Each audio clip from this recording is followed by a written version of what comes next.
welcome to Rebel Air Force Movies on the Radio. I'm Alex Weinstein, your host, and we're about to listen to, and I'm about to watch, the Dick Proenneke story. A man who lived out in the middle of nowhere in Alaska for 30 years by himself. 30 years by himself in one of the nicest goddamn cabins I ever seen built. So enjoy the show, and if you got any questions, well, what is there to be misunderstanding about? You're listening to Rebel Air Force.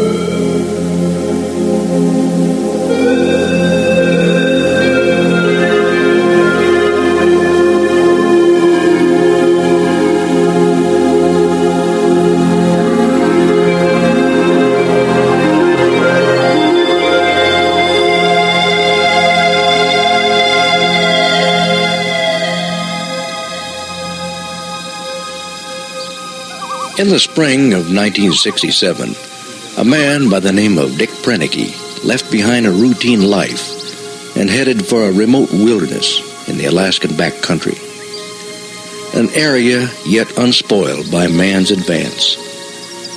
This film is Dick's account of living alone in a place where no roads lead in or out, and the nearest settlement is 40 air miles away.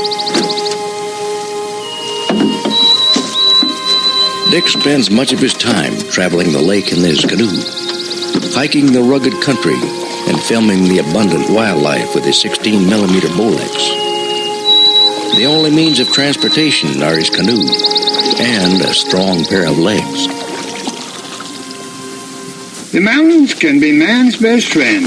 Exercise. To climb comfortably, I think the secret is to climb at a pace you can climb without a stop to rest. Binoculars are necessary, but I have spotted much more wildlife with my bare eyes.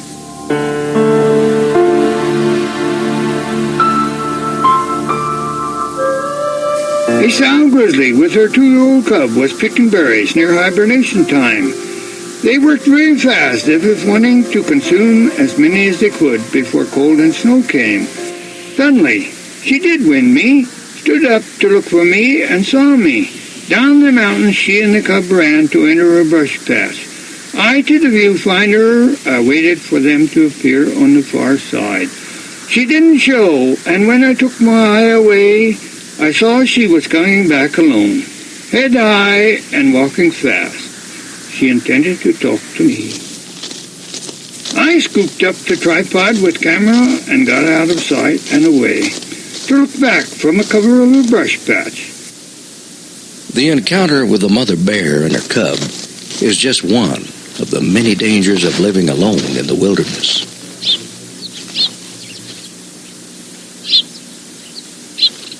Dick's cozy little cabin is well equipped and provides him with warmth and safety, even through the harshest of Alaskan winters.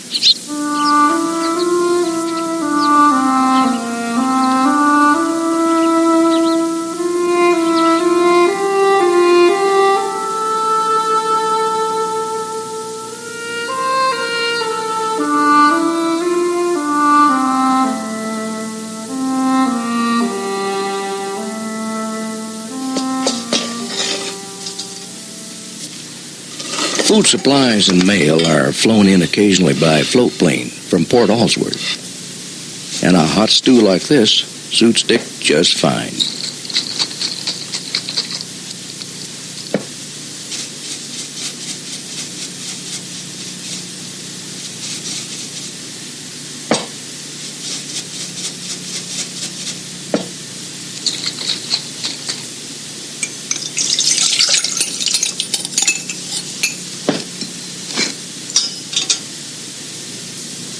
And once in a while, a guest drops in for dinner.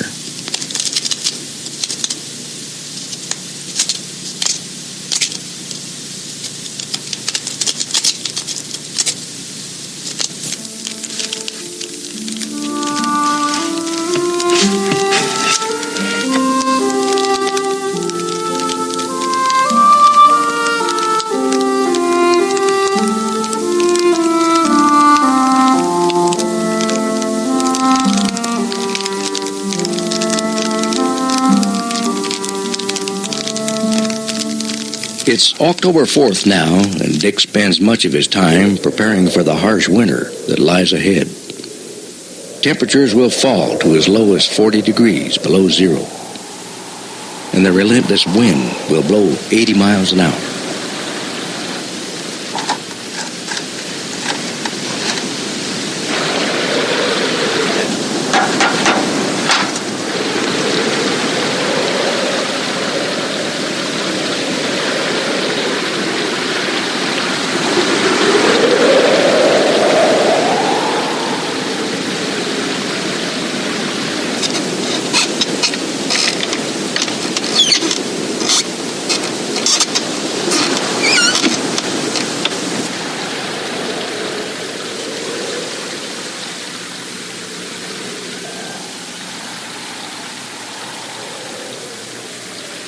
The lake is often too rough to travel with the canoe. The water is very cold, and to capsize could very well be disastrous. In 25 years, I have never turned over on the lake, and have traveled some very rough water.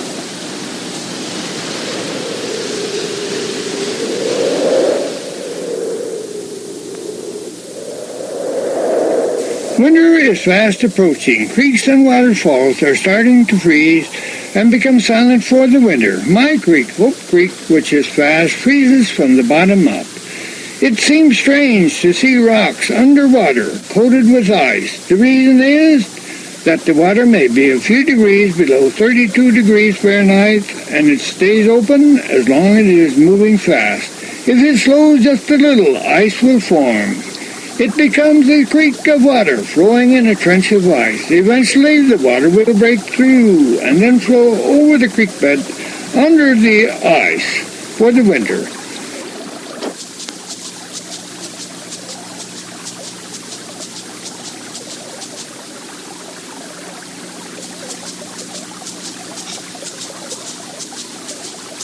This encounter with the wolverine surprised the wolverine as much as it did Dick. The wolverine heard Dick's camera running and quickly retreated as if on springs.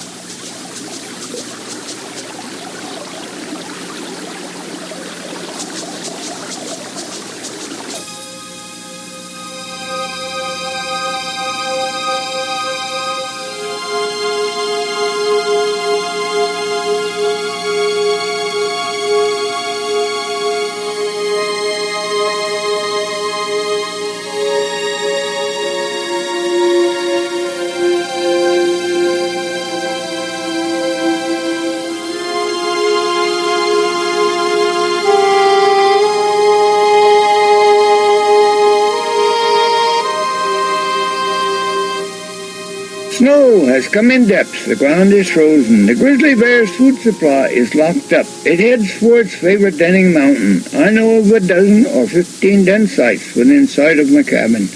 October 15th, give or take a day or two, finds the bears digging dens. It is interesting to see one choose a site and make the dirt fly. Sometimes they are inside the mountain in 1 hour's time.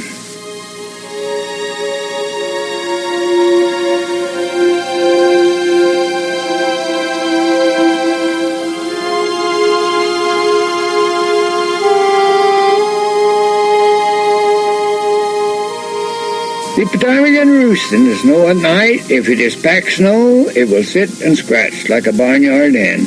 Snow flies, and the white bird settles deeper and deeper. When deep enough, it snuggles down and is set for the night. The fox and the wolverine and other predators hunt the ptarmigan at night.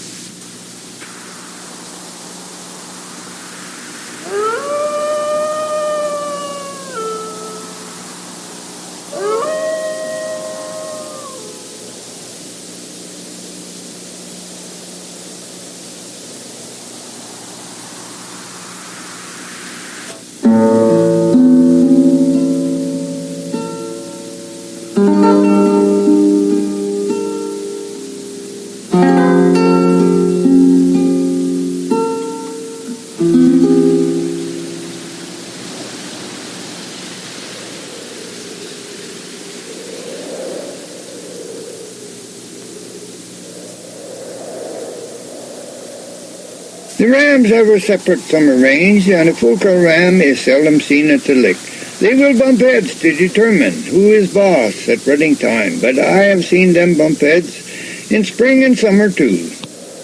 I have seen one big ram stand with head lowered and take the blows of two, the second one coming in as the first one clears the target.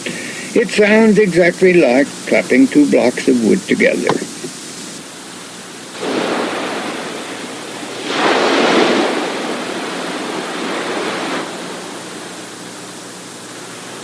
Twin Lakes isn't deep snow country. 16 inches in one snowfall is about as much as Dick has ever seen. Dick shovels his pathways after each snowfall to make room for the next snow.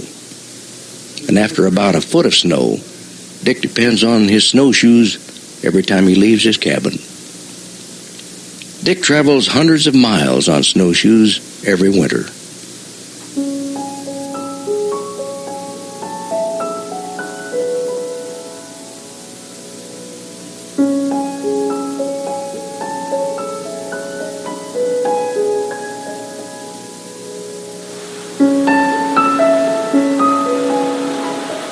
November 8th. Never waste the time to cut wood. Cut wood on nice bright days when the temperature is less than 25 below. Very agreeable weather to work in the woods with not the slightest breeze. I have never used anything but hand tools to make wood. No chainsaw here where the wolves howl. I pack in wood on a GI molded plywood backboard until near spring when the snow gets deep and the brush is covered.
The lake loses its reflective quality, and I know freeze-up is only hours away, unless the wind comes to hold it open.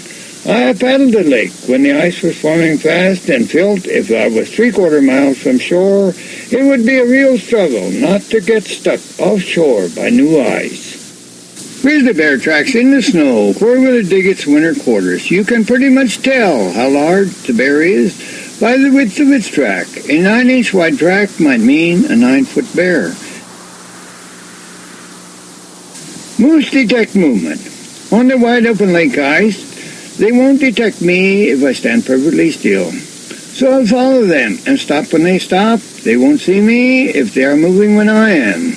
To gain on them, I walk faster than they do and always stop when they do. I followed them into the dense cover above the head of the lake. They have been growing that huge rack since early in the year. It is very soft and tender, and they are very careful not to damage it, or it will be a deformed antler. All summer the bulls are secretive, and I seldom see one. The antlers become mature and hard in late August. The velvet-like covering is rubbed off on a small tree by raking the antlers up and down against its trunk. The velvet comes free easily, and the antlers are now the color of a tattletale gray dish towel. The bull now becomes a little bold and may be seen in the open. He starts traveling the game trails looking for cows. The moose rut is approaching, and I have observed its climax about October 10th a few times.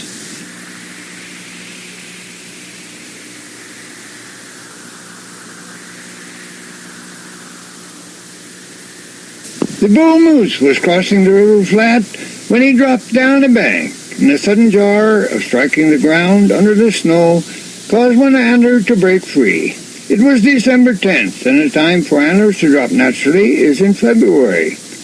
The antler broke out of his skull, and not at the separation point.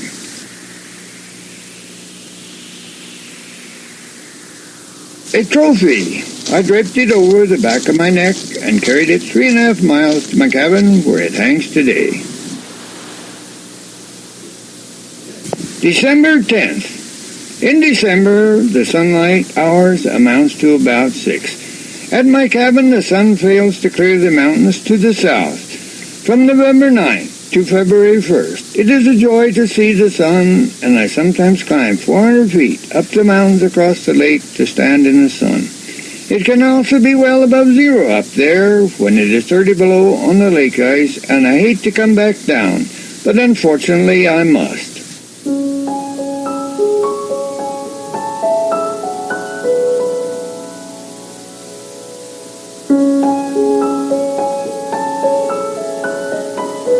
From one location on the lower lake, I can see it pass a notch in the mountains. The sheep have come down the mountain slope to dig for feed, which they must do.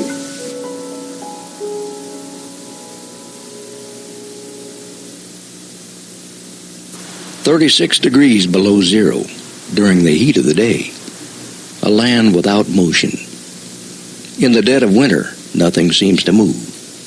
Not even a twig on the willows. In winter, when the ice is 4 inches or more thick, it is safe for planes equipped with skis to land.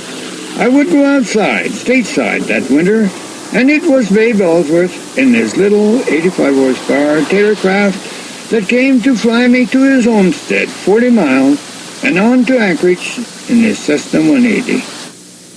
I covered the windows and fireplace chimney to keep the snow and rain out, and to prevent small rodents from entering the cabin by that route. The pine marten has been known to enter a cabin by way of the fireplace chimney. May 17. After spending the winter in Primrose, Iowa, I returned to Twin Lakes to find it had been a late spring. The snow about the cabin area was still 30 inches deep. With a long-handled number 2 shovel, it took a while to get shoveled out. Had it been a cold winter, I would cut a hole in the ice offshore to answer that question.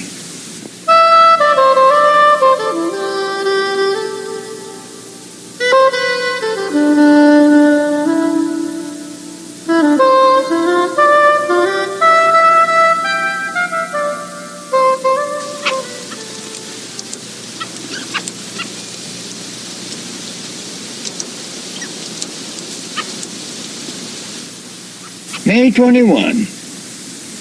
Today was the day I would check the ice for thickness. It had shown no change since I came. I had no ice auger or ice chisel, so it would have to be the heavy 4-pound pole axe to cut through, the long-handled shovel to remove the chips. Why, it was like digging a grave. Chop a rectangular hole as deep as is comfortable, keeping the chips cleaned out to expose solid ice. Then get down in the hole and chop again. Deeper and deeper, and no water, until near 48 inches when the axe broke through. Water boiled up, and I had to move rapidly to prevent wet feet. And even 48 inches was the thickness. Never in 25 years have I seen it equaled. The breakup of the lake ice would be late this year. Breakup is the occasion to celebrate with some treat I have been hoarding for that great event.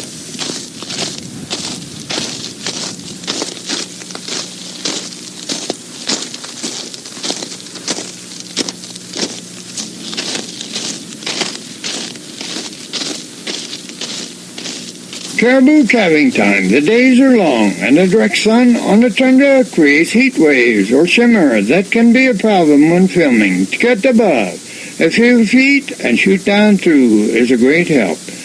To visit a herd of thousands at calving time is something to remember. Hundreds and thousands of new calves, all about the same size. In less time than you can imagine, a new calf can travel with its mother and run unbelievably fast if need be. I have seen grizzly bears zigzag through a herd looking for newborn calves.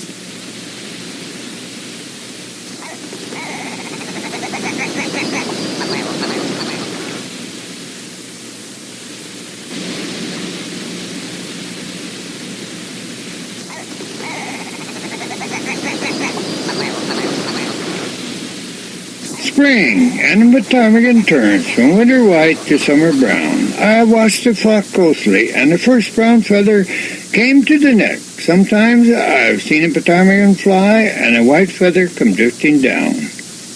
Come late fall, the last brown feather to fall was from the neck, and one on either side. Spring is a time of much action. It seems that all life knows it must make the most of the short spring and summer season. Where in winter I often have days and weeks of silence, except for the call of the raven and the magpie. Then the sun comes back and the country comes alive. Everyone is soaking up the sun. The snowshoe hare starts turning from white to brown. Caribou appear from the low country to pick the first green feed along the stream between the lakes. Probably the red fox lost a foot in a trap, and I feel sorry for him. It must create a problem when it comes to making a living.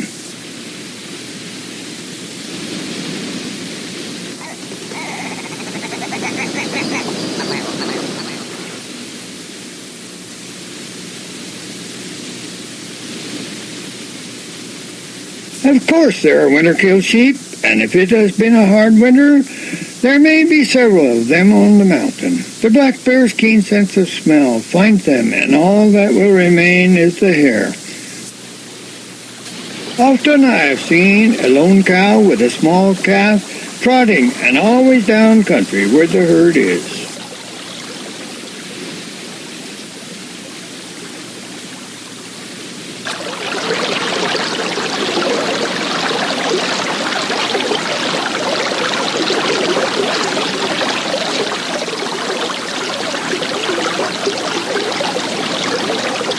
The beaver lives in his lodge throughout the winter.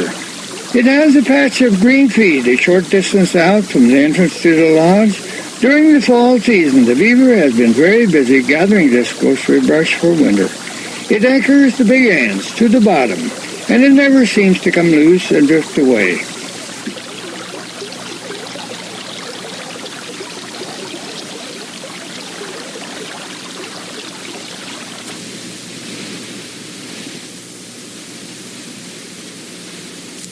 It's May 30th now, and winter's ice is melting, but still 20 inches thick.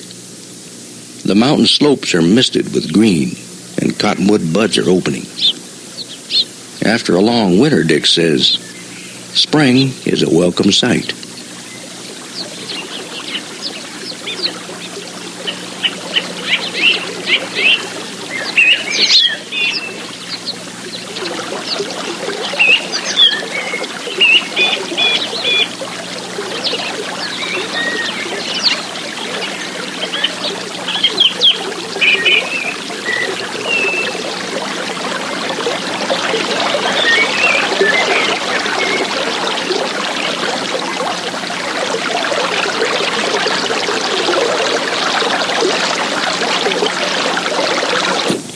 The doll ewes make good mothers. While the lambs are very young, they go into isolation a short time before the lamb is born. Soon she becomes careless. The lambs congregate and play among the rocks and ledges.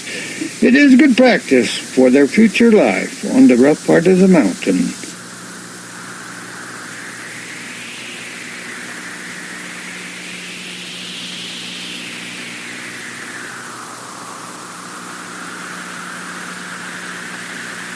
Caribou are growing antlers for the late summer, fall, and winter season. For cows and even calves will have a good show of antlers.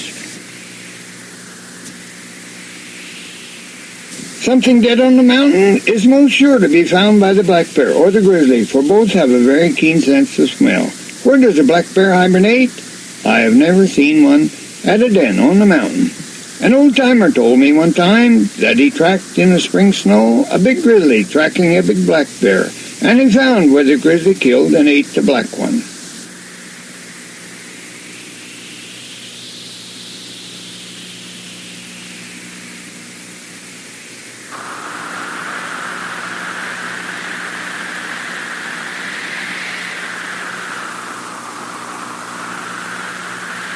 Grizzly bears enjoy the steep snow-filled washes on the mountain slopes. Adult bears enjoy them as much as cubs. If they want to descend to a lower elevation on the steep slope, they will sometimes slide down. Seldom have I seen two mature bears together, except at mating time. Many people think a bear den must be a pretty smelly place, but I have been in many, and I have yet to find one that is other than completely fresh. It is as if the bear dug the den, went in, laid down, got up, came out, and went on its way. The record length of time for a bear in hibernation, as I have recorded it, it was the middle of October when I watched the bear dig the den and go in. It snowed that night and covered the den, and it was the last day of April, 197 days later, when the bear came out, and I knew within 30 minutes of when it did come out. It was completely active and showed absolutely no sign of being in hibernation.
I know of nothing a sow grizzly is more afraid of than a big male bear. If she discovers one in the area, she will take her cubs and go over the mountain as quick as she possibly can.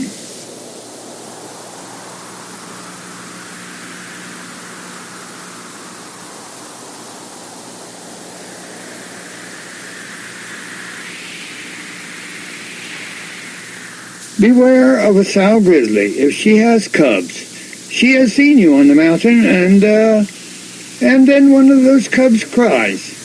She might just very well think you are responsible, and she will come and talk to you about it, and she will show absolutely no fear when she does. The way to take care of that situation, or the way I did, was to get out of sight and get away.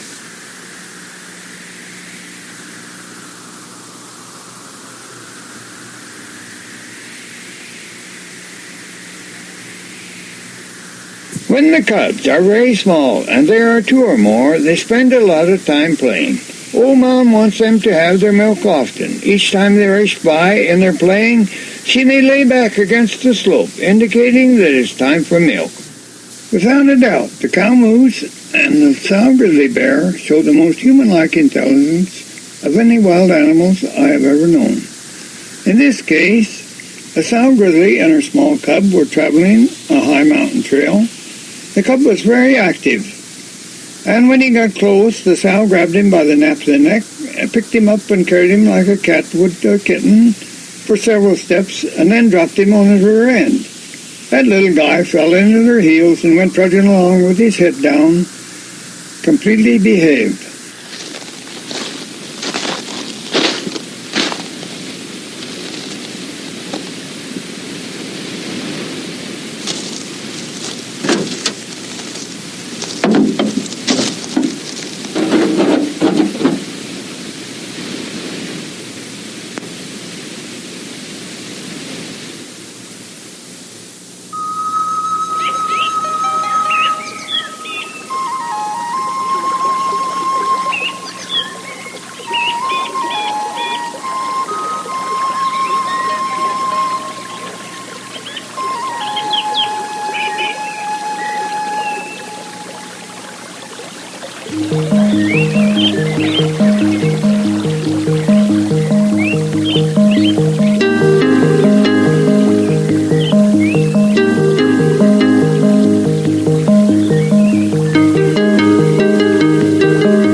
hike to the land of the caribou. It would amount to about 20 miles and no blacktop. It is June 21st, so there will be no darkness. Sunrise to sunset is about 18 hours. The ice of winter is still with me. A strong wind has moved the ice, and like a giant dozer, it pushes it up on the beach. A great place to rest this very warm day in June. August is the warm one, when a temperature of 80 degrees is possible but not common.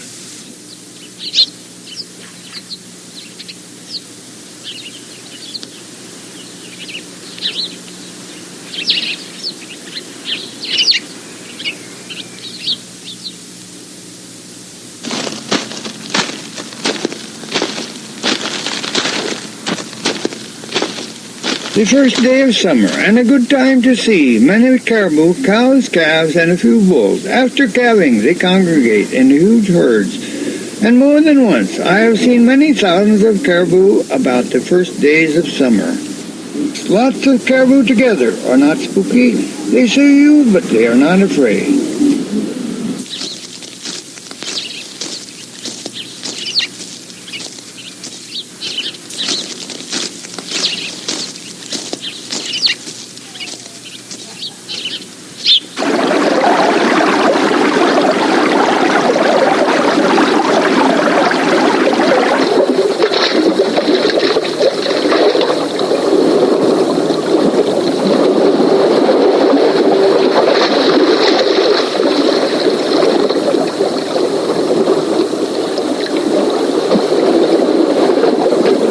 It has been a long hike, and my trophy, a caribou rack from a caribou long dead.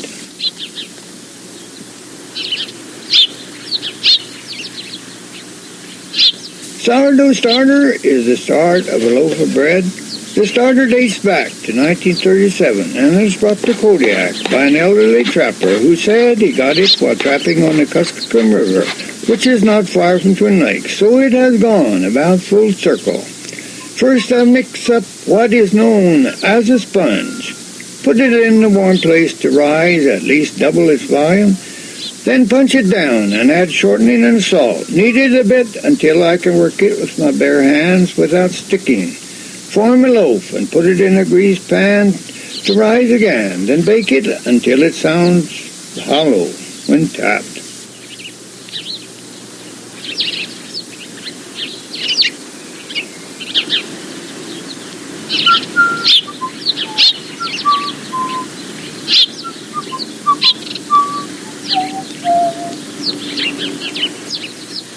July 2. Here at 2,000 feet elevation, it can freeze ice any month of the summer season. July 4th. And new ice is not unexpected if the movement of air has been from the northwest and then becomes totally clear and dead calm for a night. I grow a few potatoes just to see how they will do. New ice on the puddle means my potatoes have had it.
Caribou bulls lead a relaxed life in summer. Lots of good feed and the cool of the high country for comfort. In the low country, I have seen bulls run, first one direction and then turn 180 degrees and run the other for no other reason than to create a breeze to keep the insects from tormenting them. But here they have no such problem. Snow patches left over from winter, and if there is snow and a caribou can get to it, that is where he will paw a few strokes with a big front foot to create a bed and then lay down. For feed, they will eat quite a variation. In spring and summer, they reach and grab, as if very hungry for new green feed.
When the bears come out of hibernation, they don't appear to be hungry, although they haven't eaten in 6 months or more. Watching them closely, I see them showing a slight interest after a day or two. In a week, they may be feeding, but still not spending much of the daylight hours doing it. They may quit early and sleep late in the morning. I have seen sows with cubs sleep until 9 in the morning, when the sun is up at 4 o'clock. In summer, when low green stuff has made good growth, they will eat lots of it. Plants such as the cow parsnip and the bear flower. Areas that are sub-irrigated and the plants will grow very lush is a good place to find a grizzly bear. The caribou is a sure-footed traveler of the mountain slope, be it tundra, scree, or coarse talus. You will find well-defined caribou trails most every place you go. In coarse loose rock, I have traveled trails where over the years, and probably hundreds and thousands of years, caribou have not only used the same trail, but used the individual tracks each step. Using these tracks makes it much easier to travel than crossing the same area with no trail.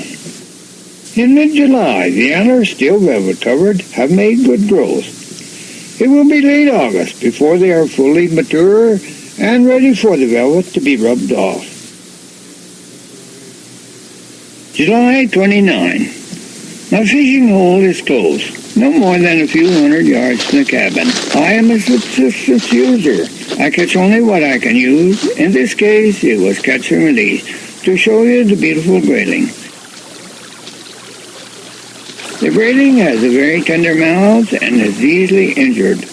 I have seen grayling caught and released in a little pool only feet away. They appeared uninjured for close to a minute and then turned on their side and died. Catch and release is a great temptation when they are feeding on the surface.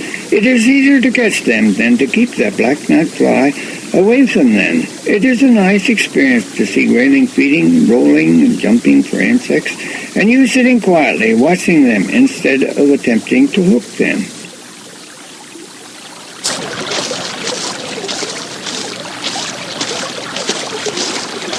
How far can a porcupine squirt their squeals, I have been asked. Truth is, they will stay in place unless something or someone comes in contact with them.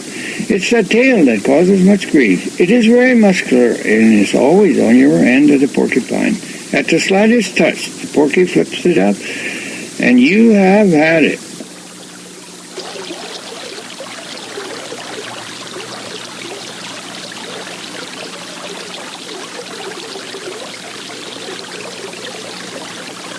The quills have many small barbs on the outer end. The end next to the body is lightly attached and comes free very easily. Due to the barbs, the quills penetrate deeper and deeper if a moving part is involved. They can be fatal if directed towards a vital area. When the porky is aroused, he erects the quills, which normally lay flat. A dog or other animal tries to bite him, and they get a mouthful of quills.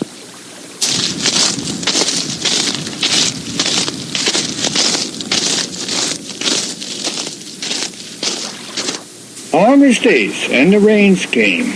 I didn't realize it was the expected flood. Day and night it rained, and pretty heavy. I could hear it on the roof at night, and in the morning I would look at the mountains across. Silver streaks of tumbling water in dry washes that were normally dry. Yellow water began to spill into the lake, and that is an indication that the water is cutting banks upstream.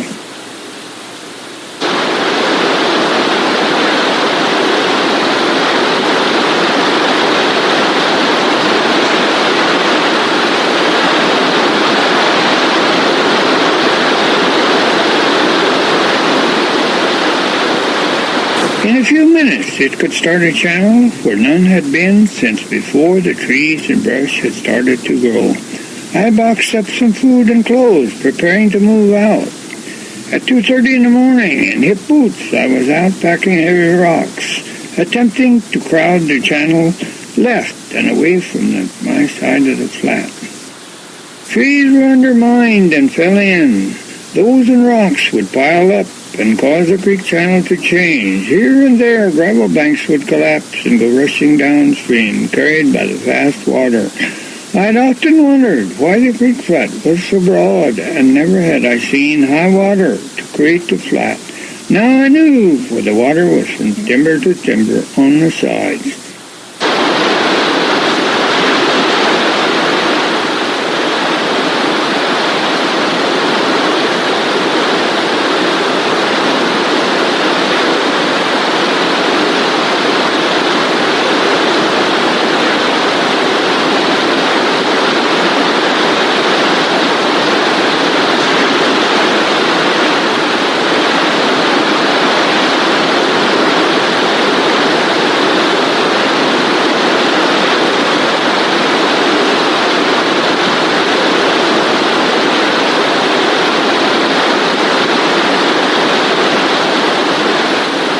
The lake came up into the brush along shore. It came up to my pathway towards the cabin from the lake. With the string level, I checked and found the water level to be within 9 inches of my cabin floor.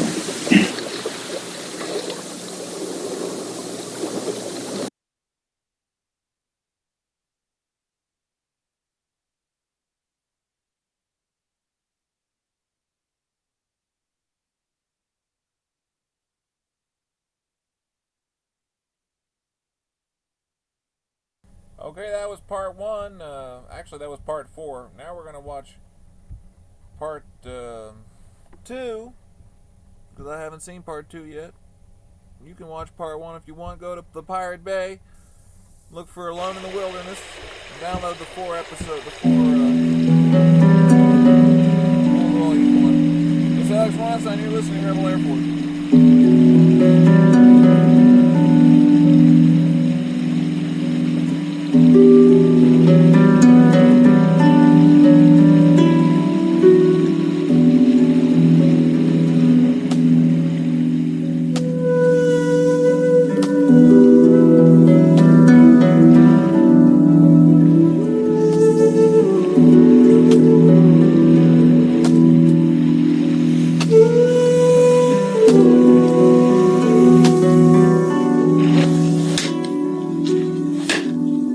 Made it through my first year living alone in the wilderness.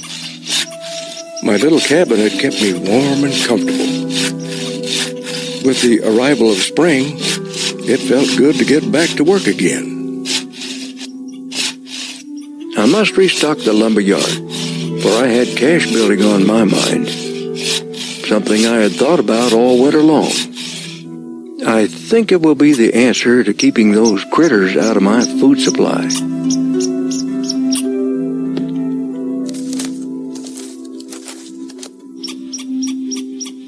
Folks say that axemanship is a lost art, but I like to think I've found it again in these cool spruce woods. The pull of the packboard straps felt comfortable against my woolen shirt, and I could feel the warmth of the spring sun on my face. It was real bull work, but I never felt any better. I wondered if there was anyone in the world as free and happy as I was.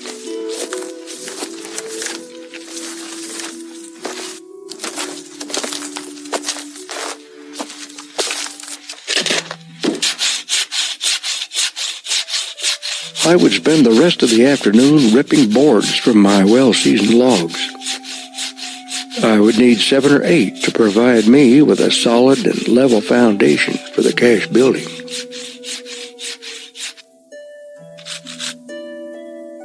With 6 boards ripped, it was time to take a break.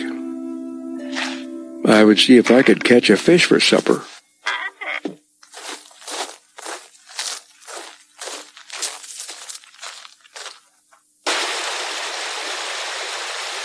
In the last few days, Hope Creek has eaten a big opening into the lake ice. I could see the pool of open water growing before my eyes. A pair of harlequin ducks swam out from shore as I passed by and began talking to me. I worked a metal spoon deep into the current, jerked it toward me, and let it drift back. Not a strike after several casts. Then a snag. Then it moved. I knew I had a fish. A 15-inch grayling. Enough for my needs.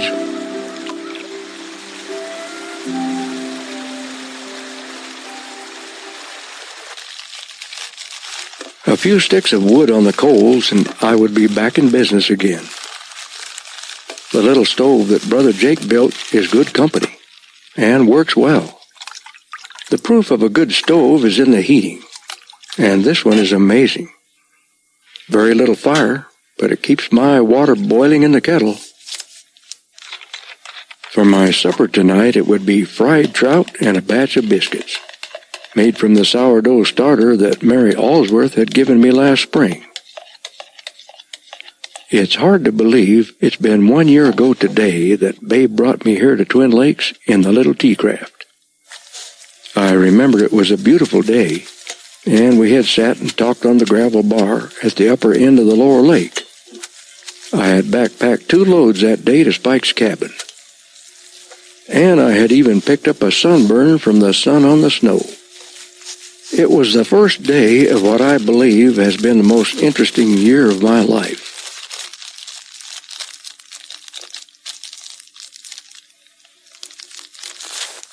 While waiting for my biscuits to raise, I will catch up on my journals and a few overdue letters to send back home.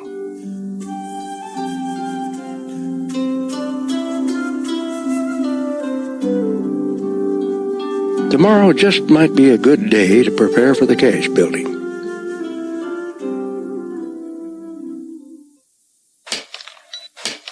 I had many poles to cut and peel today before the cache construction begins. I had cut many of them last November on the far side of Hope Creek. They had been seasoning all this time. I had cut 4 other heavier logs about 15 feet long. These would be my stilts to hold the cache aloft. I finished the post holes and set in the big stilts. Like the fireplace and cabin, I can see the cache up on the poles already.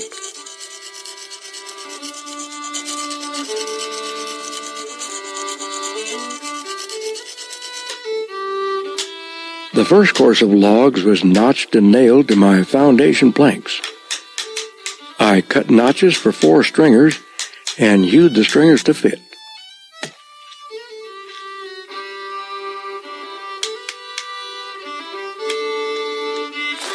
The logs fit snugly into their custom-made notches, 30 in place. The cache is now 29 inches high.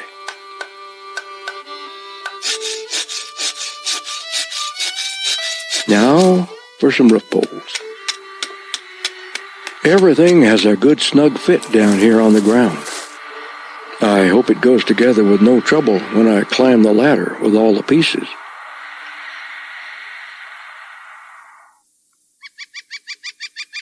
It's May 18th.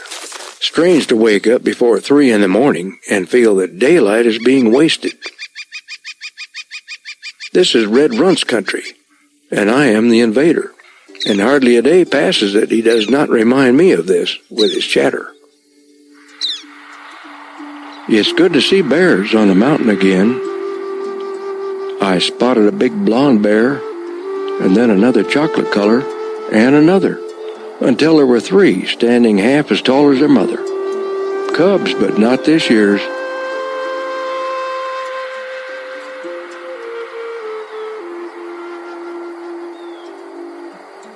I studied them through the 60-power eyepiece, and finally talked myself out of climbing up there to see them at close range. I had a cache to build.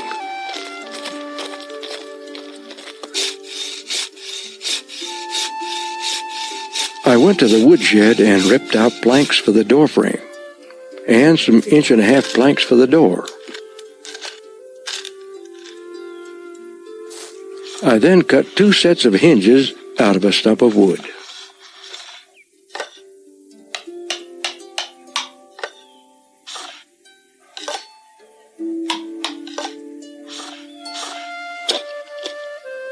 I was ready to take my little house apart and put it back together again on top of its 9-foot stilts. I used my meat pole ladder for a scaffold. Soon, number 1 log was resting atop the stilts. The logs fit perfectly. 40-penny spikes went into the heavy ends, and 16 pennies into the small ends.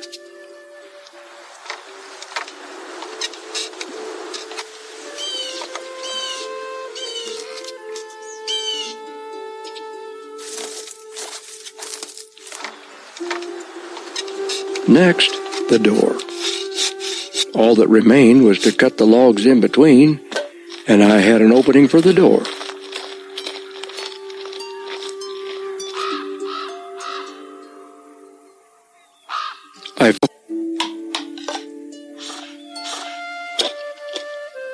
I was ready to take my little house apart and put it back together again on top of its 9-foot stilts. I used my meat pole ladder for a scaffold. Soon, number 1 log was resting atop the stilts.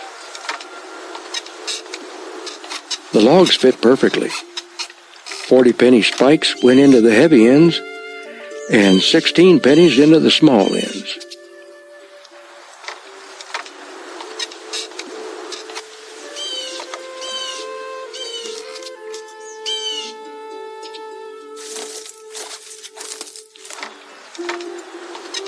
Next, the door. All that remained was to cut the logs in between, and I had an opening for the door.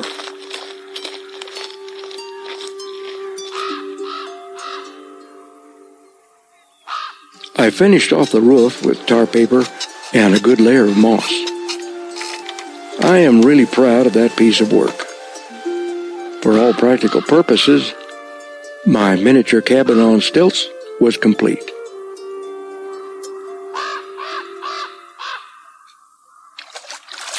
Today, I had better check the lake ice, for I've been expecting Babe in with supplies any day now, and I would hate to see him sink out of sight.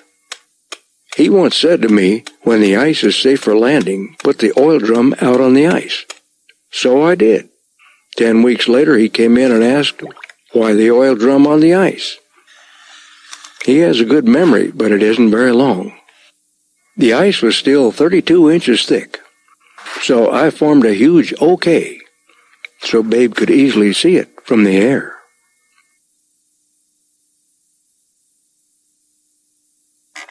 Today, I would take a hike up country.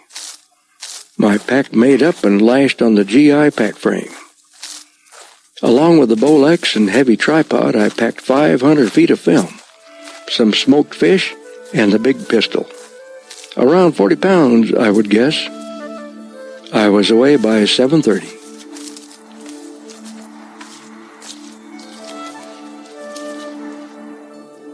passed Bell's Point and up the lake, I spotted the rear half of a moose sticking out from a spruce. A big old cow. And she made no effort to leave, even though I was no more than 100 yards. Hiding in the brush was a new calf, and I just had to try for pictures of that cute little guy. I kept trees in mind that I could get behind, just in case the mother got ornery. Just how much would she put up with? Then the hackles from ears to shoulders stood on end. And here she came, ears back and nostrils flared. At 15 feet, she whirled past me and trotted back to the calf, bawling as she went. That was enough to get my heart pumping.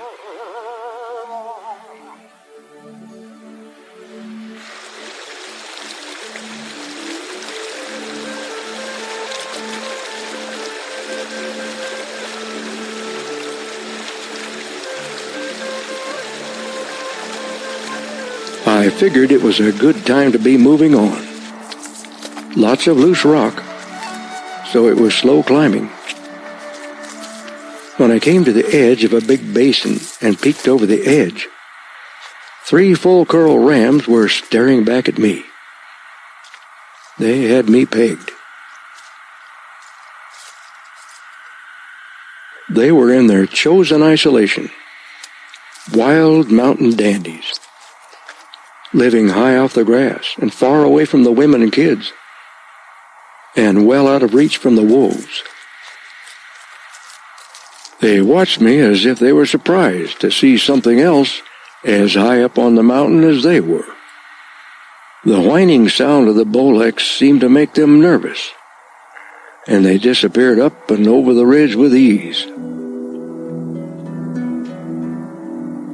What a view from up here! Rugged mountains as far as I could see, and many glaciers. I walked the ridge to keep warm and to look for more game.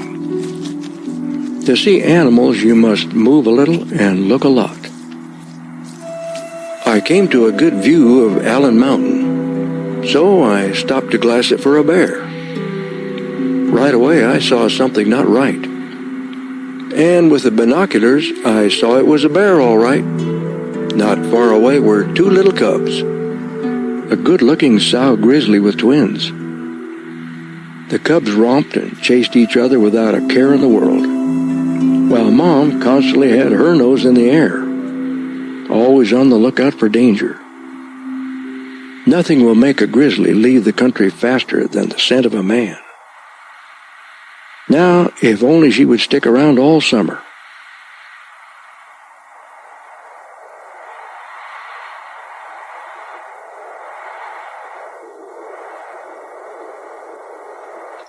I had wandered a long way from the cabin today. My pedometer read 22 miles. It was time to head home. I shouldered my pack and headed down.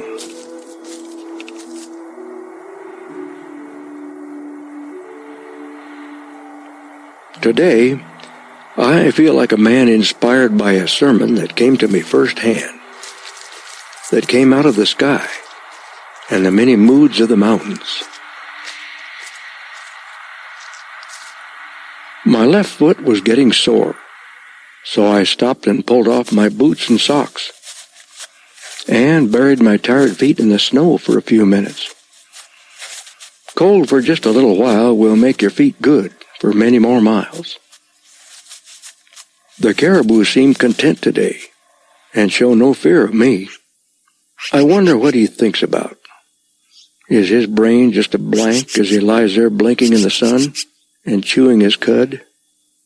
I wonder if he feels as I do, that this small part of the world is enough to think about. I was home and would sleep good tonight. My gear put away and my starving birds fed. It had been a pretty good day. My ladder project had priority today. and before I finished, it started to snow. Surely just a shower. I used a perfect, well-seasoned pole, ripped it down the center, and put my ladder together with the flat sides in. The steps were short logs, flat side up and level. A ladder a man could walk up instead of climb.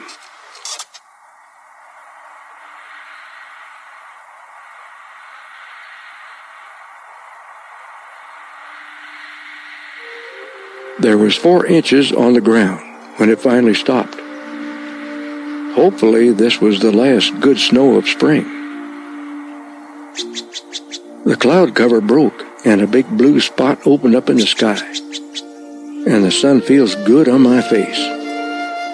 A good day to do some tin bending.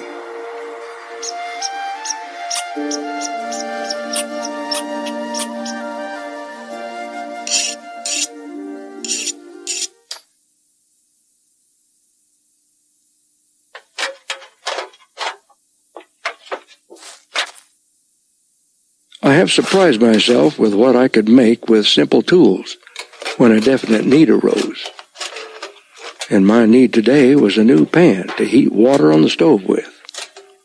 My old one is now starting to show a bit of rust.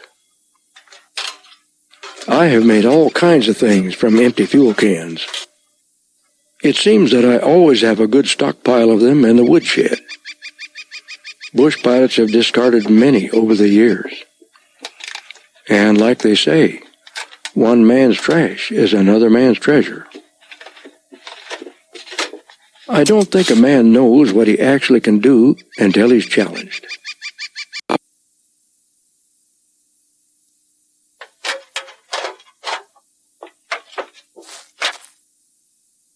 I have surprised myself with what I could make with simple tools when a definite need arose. And my need today was a new pan to heat water on the stove with. My old one is now starting to show a bit of rust. I have made all kinds of things from empty fuel cans. It seems that I always have a good stockpile of them in the woodshed. Bush pilots have discarded many over the years. And like they say, one man's trash is another man's treasure. I don't think a man knows what he actually can do until he's challenged. I do think a man has missed a very deep feeling of satisfaction if he has never created something, or at least completed something with his own 2 hands. We have grown accustomed to work on pieces and parts of things, instead of taking things to completion. The emphasis seems to be on teamwork. Now, I realize that man working together can perform miracles, such as sending a man to walk on the surface of the moon, and there is definitely a need and place for teamwork. I would be the last to argue that point. We need each other, but nevertheless, in a jam, the best friend you have is yourself. It is always a pleasure to see what you can make, instead of buying it all packaged up and ready-made. My problem now is where to store it all. Bush pilots have discarded many over the years. And like they say, one man's trash is another man's treasure. I don't think a man knows what he actually can do until he's challenged.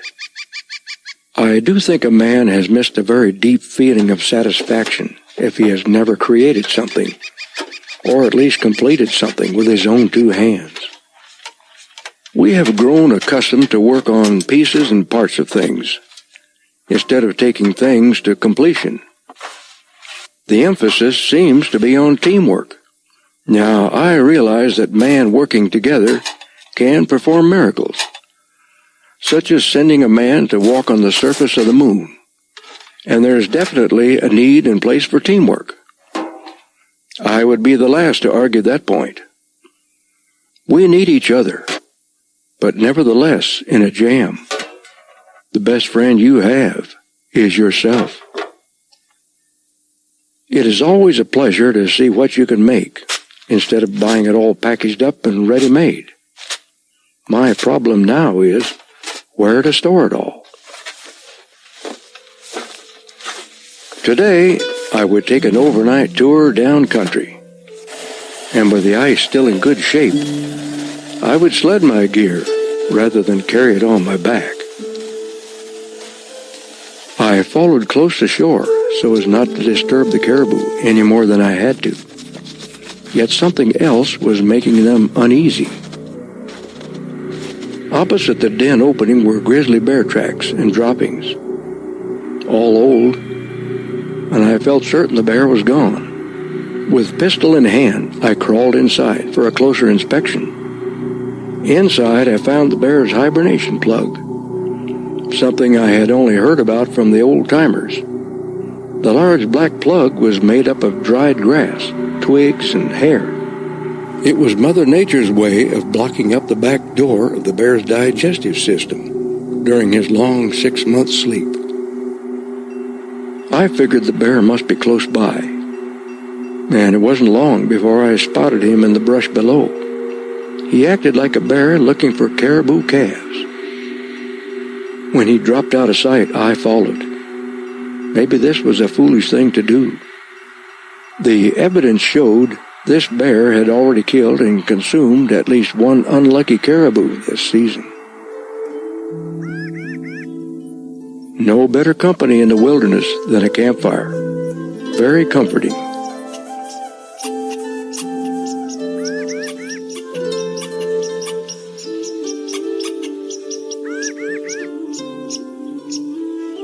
It is surprising how comfortable a bedroll on the ground can be after you've come down off a mountain.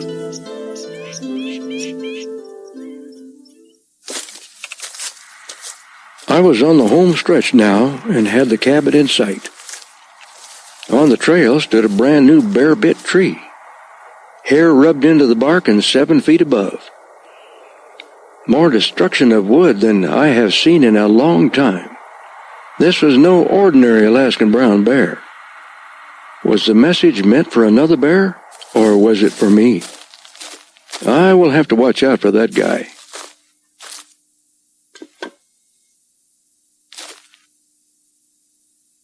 It would be an early dinner, a fireweed salad, and the last of my caribou meat fried in a well-salted skillet, topped with onions. And of course, a batch of fresh-baked sourdough biscuits.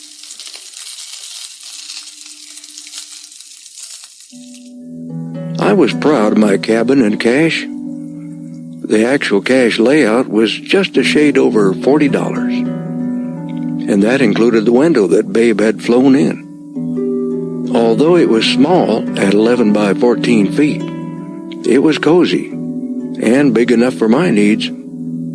Everything seems to find its place. However, if I continue to collect souvenirs on my travels, I will need more mantel space. The fireplace really adds character to my little cabin and is good company in the winter.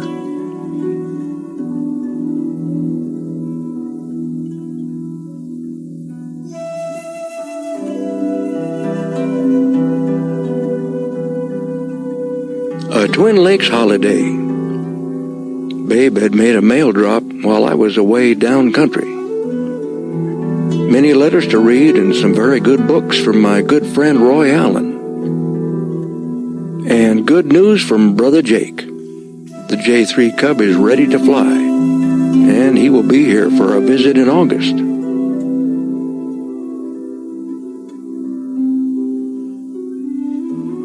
The rest of my day would be spent bringing my journals up to date.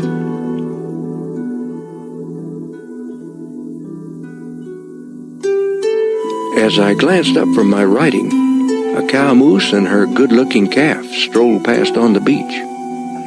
I do believe it's the same cow that was so unfriendly a few weeks ago.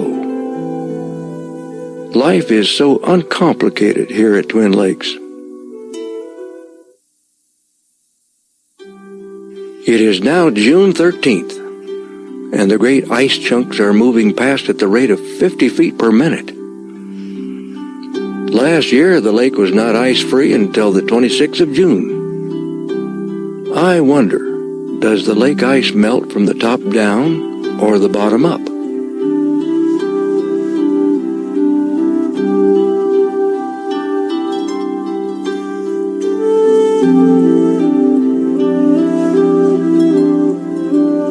Now, after 6.5 months, the mountains will be able to see themselves in the mirror again.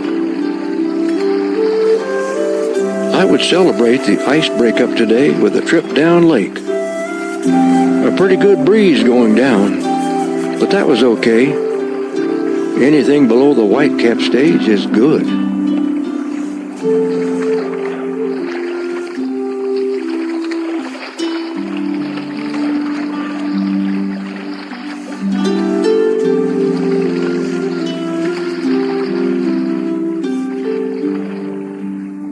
The wind fared up a bit after beaching.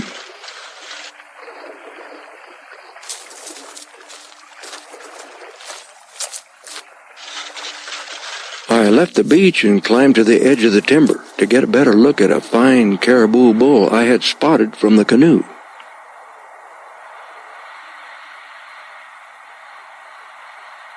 He looked to be in prime shape. A trophy hunter would leave his wife for a head like that. I do hope that old boy makes it through the hunting season.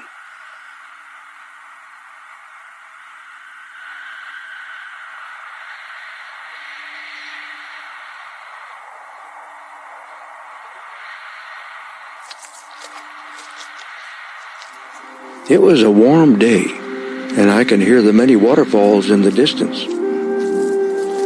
I do believe the lake level will rise today. It was very buggy down low, but very few bugs up here. The good breeze gives me some relief from those pesky mosquitoes and white socks. It is a world of beauty at Twin Lakes.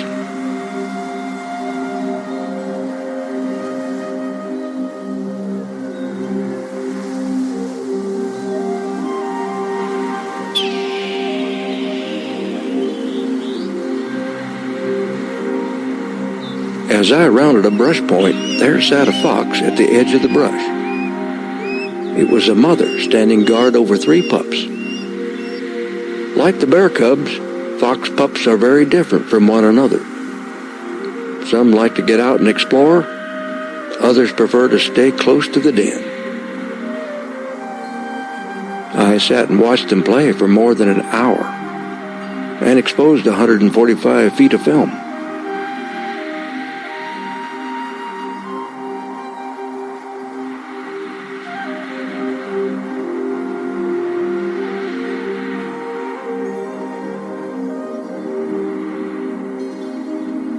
It was time to be moving on. I was a long way from home.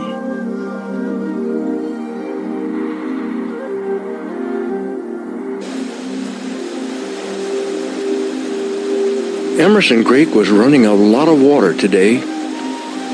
I couldn't help myself. I just had to stop and waste a few shots with the camera. So much beauty all around me.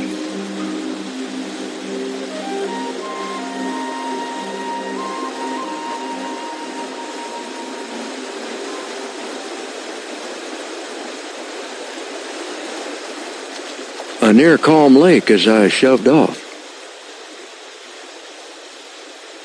It is always enjoyable to run the connecting stream between the lakes. How many times have I wished the scenery would go by that fast on a calm lake?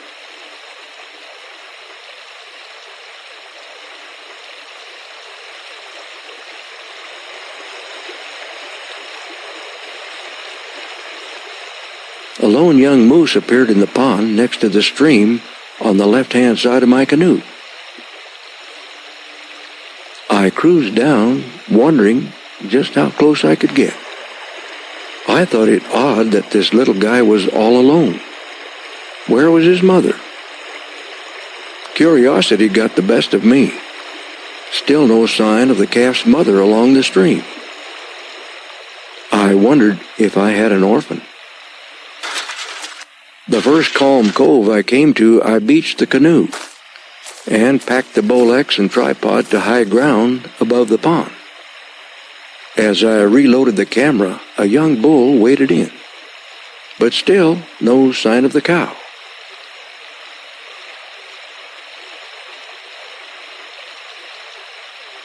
Then up the stream bank came the little guy limping along. The calf's right front leg had a big patch of white below the knees. Quills. There must have been 100 of them.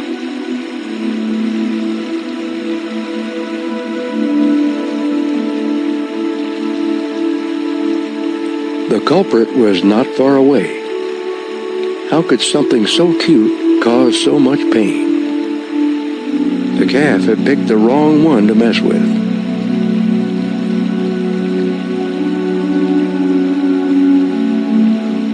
With the help of my walking stick, I encouraged the porcupine to move on, just in case the little calf had not learned his lesson. If only the calf had left that porcupine alone.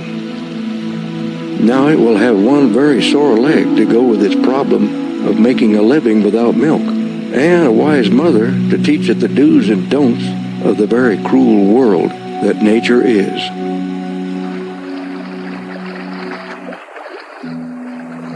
I will have to come back and check on the calf. I very much doubt that it will survive until winter. There was a good breeze blowing up the lake, and soon I was among the whitecaps and really sailing. It would be a fast trip home. An hour and 10 minutes found me at my beach.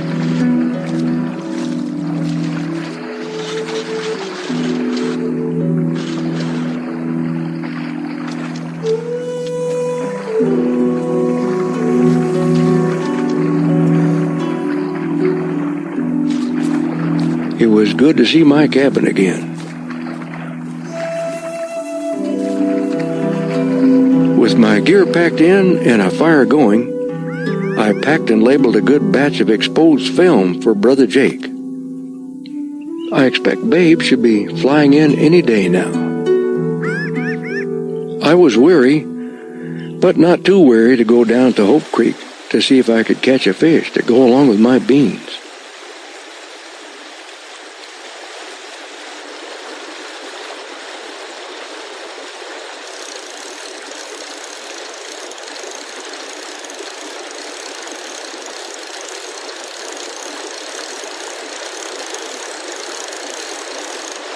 After a few casts, one grabbed the lure. I worked him in slowly and carefully. I didn't want to lose this one.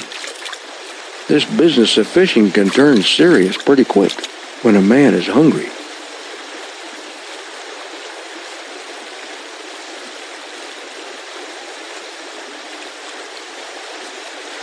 I have learned something from the big game animals. Their food is pretty much the same, day to day. And I don't vary my fare too much either. Food is fuel, and the best fuel I've found is oatmeal, beans, and fresh fish, and a caribou or porcupine stew once in a while. I just season simple food with hunger, and I've never felt better in my life.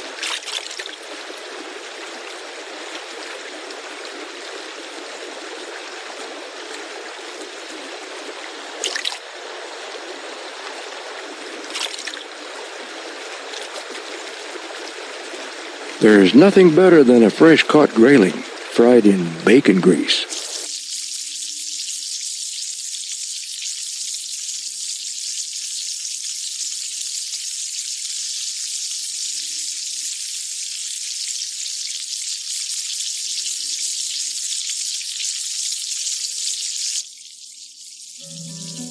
The rest of my evening would be spent catching up on my journals.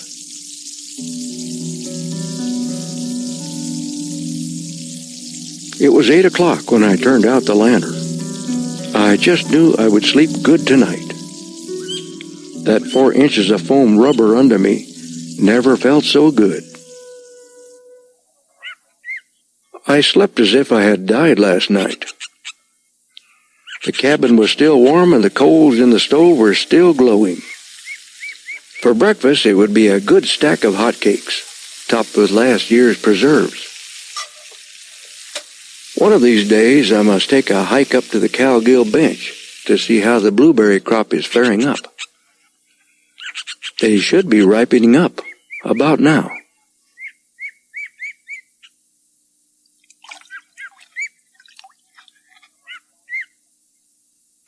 With the dishes washed and my welfare birds fed, I had a notion to paddle down to the lower end again. The flat water looked inviting, so I packed the necessary gear to the beach. A beautiful, quiet morning for the trip.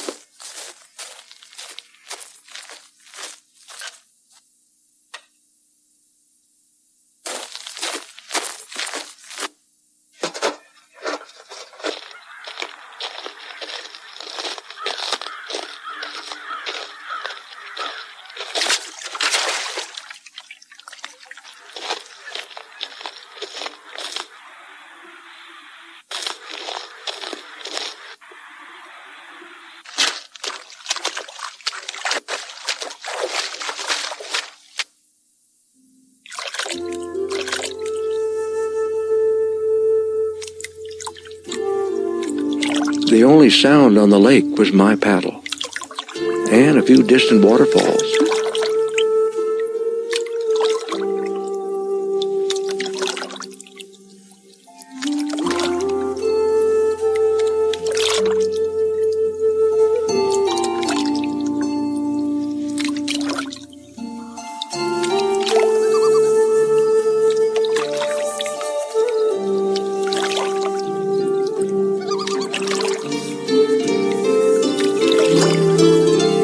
I was making good time. 1 hour later, I had made it to the lower end of the lake and was coasting down the connecting stream when I surprised a very large mother brown bear. The stream bank blocked my full view of her on the marshy flat, but surely she must have a cub or two hidden in the brush. It was clear to me that she was irritated, so I kept the canoe well centered in the stream, just in case she came back to have a talk with me.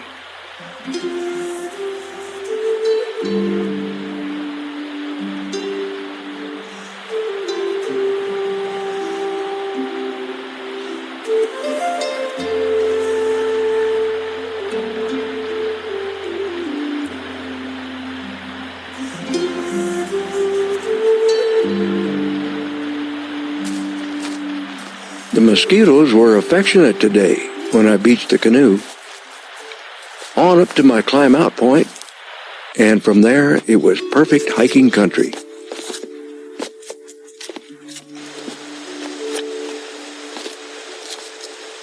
The waterfalls had really come to life since the warm weather had arrived, and Emerson Falls was as pretty as I have ever seen it.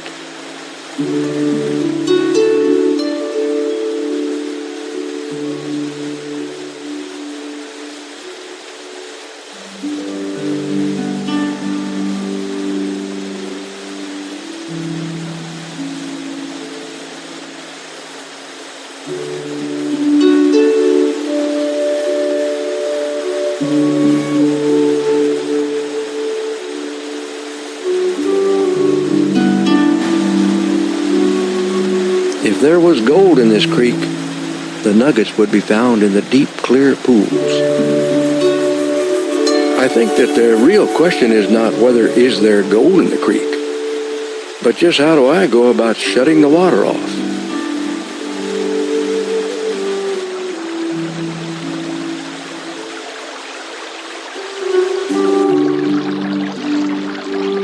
The red salmon were active in the creek today, a sure sign that fall was on its way. How far had they come since leaving saltwater near Dillingham? According to the map, probably more than 250 miles. On the opposite side of the creek was a sow and her good-looking cub. I walked gently and watched her closely. I had told myself, don't surprise her, and she will probably take her cub and go. I have heard the people who claim to know say, she isn't likely to harm you unless her cubs are in danger, or thinks they are in danger. I think what she thinks is the determining factor. What I think doesn't count. I already had one bear that was upset with me today, and I didn't need another.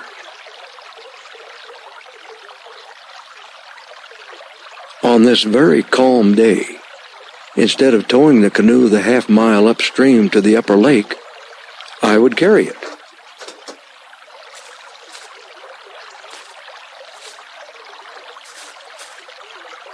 With the canoe well balanced on my shoulders and no wind, the chore seemed easy enough.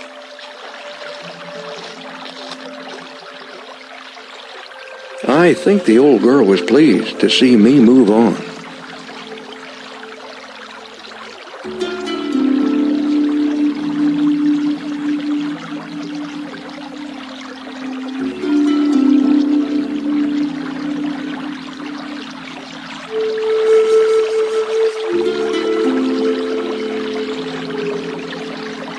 I do believe that carrying the canoe is the best way up the connecting stream, providing, of course, the wind isn't blowing.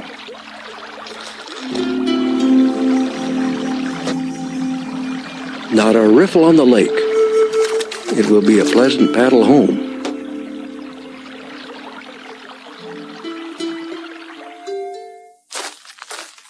Hot cakes for breakfast, and the sky was clearing.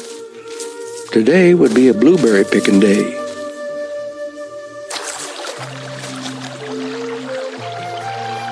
Across Hope Creek Bridge, and then I would head up the trail to the Cowgill Berry Patch.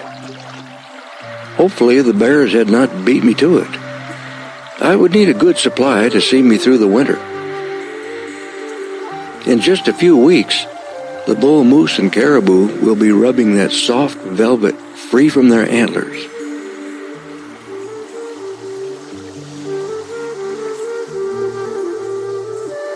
I found a real good patch, and the berries were large and sweet. I was anxious to try out my new berry picking machine that I had made. In no time at all, I had picked a gallon and hardly raised from my knees. With a good supply on hand, I would have to send some to Mary next time Babe flies in.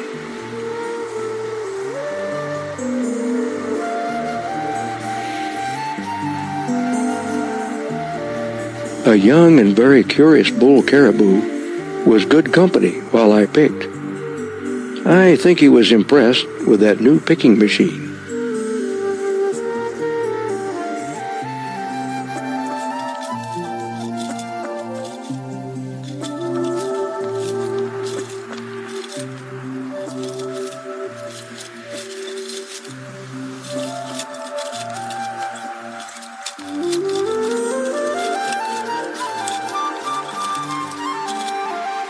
I had filled almost 3 cans when I heard a small plane. I didn't want to get too excited yet, but could it be Brother Jake? I had almost given up on seeing him fly in. But when the little plane turned, I could see that it was a yellow J3 cub. This was the nicest thing that has happened at Twin Lakes for a long time.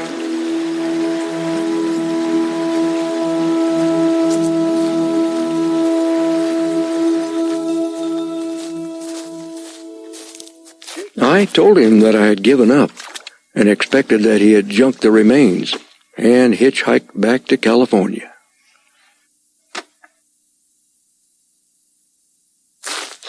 It was in the late summer that Dick's brother Raymond, better known as Jake, would fly his rebuilt J3 Piper Cub airplane solo well over 2,000 miles from California to Alaska and then into the remote wilderness of Twin Lakes country.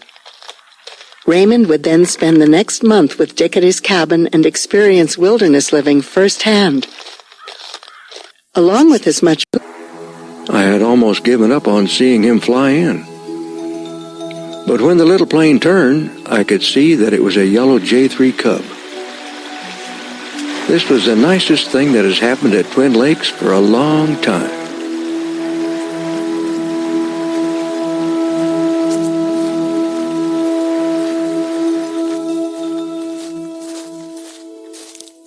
I told him that I had given up and expected that he had junked the remains and hitchhiked back to California.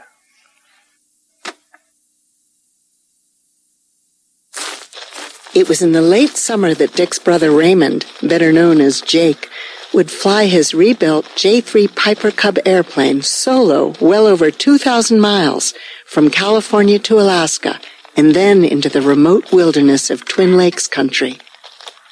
Raymond would then spend the next month with Dick at his cabin and experience wilderness living firsthand. Along with as much fresh food supplies as the little plane could carry, Raymond would surprise Dick with a 16mm wind-up Bolex camera.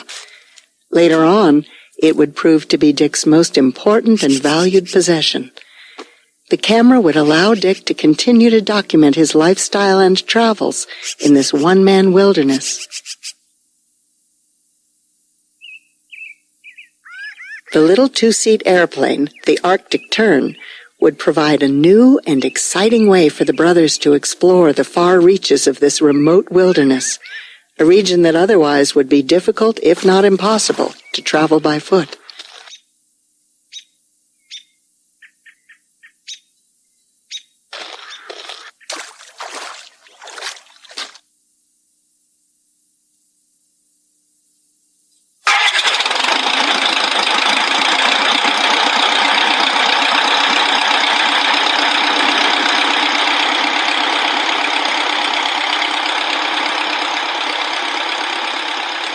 When weather permitted, the Proenneke brothers would fly off into the unknown, taking turns at the controls.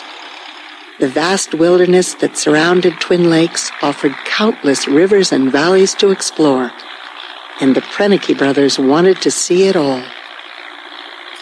What used to take Dick days to hike on foot could now be covered in minutes. They were now enjoying something that they had only dreamed of as boys growing up in the flat country of Iowa. They were living that dream and exploring the Alaskan wilderness in their own plane, and together.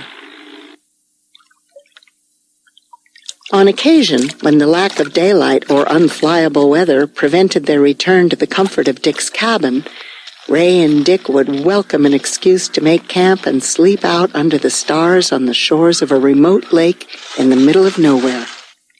They would always manage to catch something, cook it, and simply enjoy each other's company.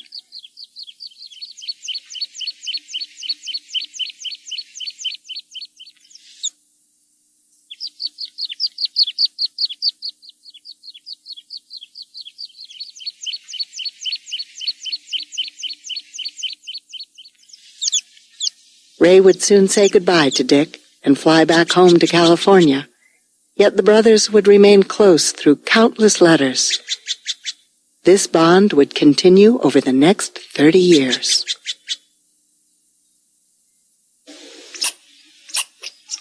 On this fine October morning, Jake was on his way back to California, and I was alone in the wilderness again. I took my gold pan and shovel and headed up the creek, high up on the gorge where bedrock is very near the surface. The gold should be here. Right away, I found a good flake lying in plain sight. Very seldom is it this easy. Gold is not hard to recognize. The first time that you see it, you will know that it is gold. The rest of the morning, I washed lots of gravel and cleaned moss. I have found the moss that grows on the bottom of the rocks in the stream is a good collector of fine gold. The water was very cold, and that leaky boot didn't help things.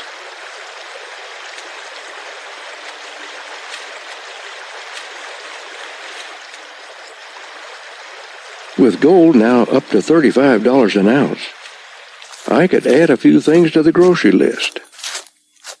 I do hope Brother Jake enjoyed my cooking. Said he couldn't decide whether my spicy porcupine stew tasted like Iowa rabbit or squirrel. With a good kettle of beans bubbling on the stove, I would spend the rest of this very warm day carving out a big wooden spoon for Mary in exchange for all those cookies she sends me. I dug out a good-looking stump and went to work. The camp robbers kept me company.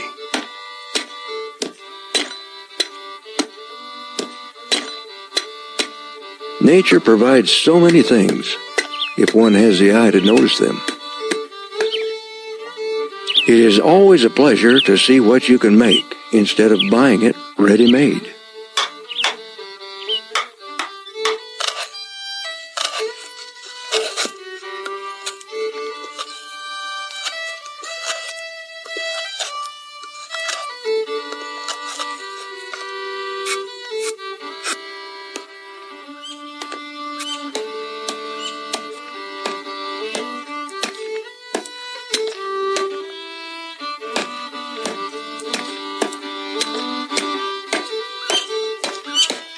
Here at Twin Lakes, I have learned patience. Learned to take my time and try to do the job right by figuring it out first. No sense to rush it and go off half-cocked. There's plenty of time out here.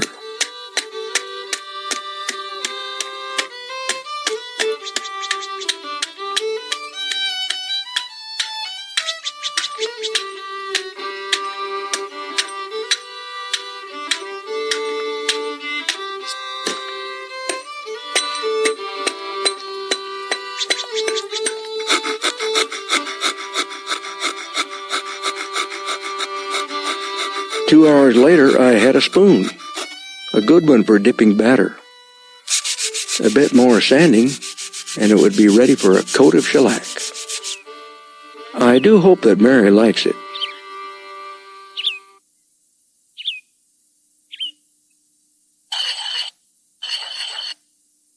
Learn to use an axe and respect it, and you can't help but love it. But abuse one, and it will wear your hands raw and open your foot like an overcooked sausage. I enjoy working for my heat. It seems to make my food taste better. It's the end of October now, and the good weather is still holding. But all signs tell me that winter is not far away.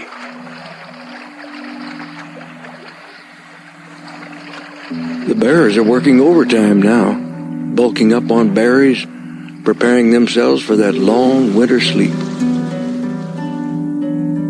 In just a few short weeks, this bear will disappear into the mountain, and I will not see him again for 6 months. I will miss his company. The fall season at Twin Lakes is the pretty one, but always too short. The blueberry leaves fall at the touch now. I could not help but waste some film on these two fine-looking caribou bulls before heading back to the cabin. I am happy to see that they have survived another hunting season. A stiff breeze and some big waves. It's as rough as I have seen it. I think a change is coming.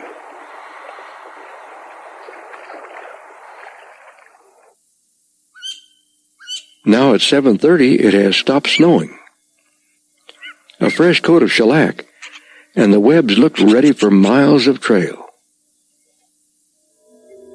I could see the big bear from my cabin door. It appeared to me that he was searching for a den site. The question is, would he use the same den as last year, or would he dig a new one?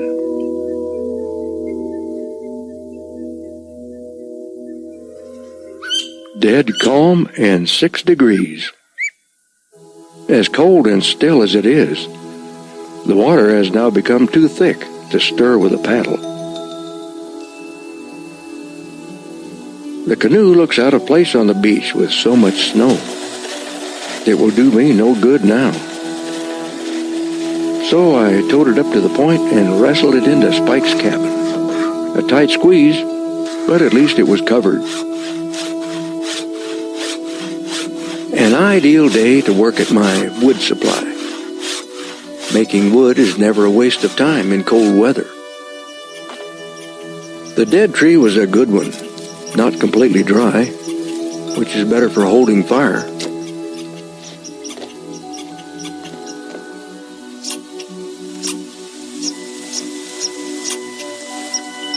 The little pumpkin seed sled that I found floating in the lake last spring has proved to be a very valuable find, and was making this job a real pleasure.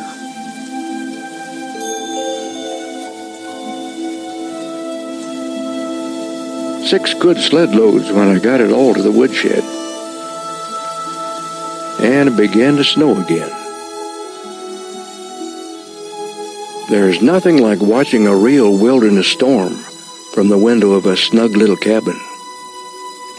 With all this snow, I can't help but wonder about the sheep on the mountain. It must take a lot of digging for very little feed.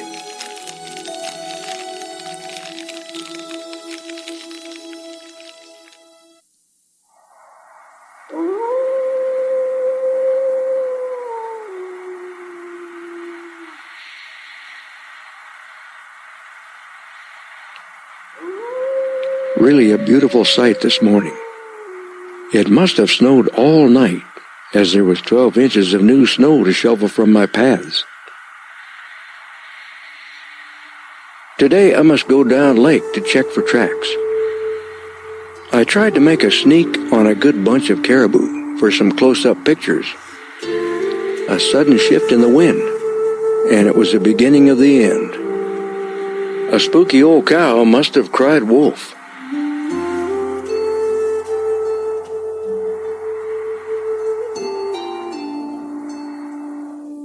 I was nearly to Glacier Creek when I spotted sheep tracks in the snow. Two young rams kept their eye on me as I made my way up the canyon. The going was easy enough without the webs. The snow got deeper, but not so much a problem with the coarse rock under the snow to give me traction.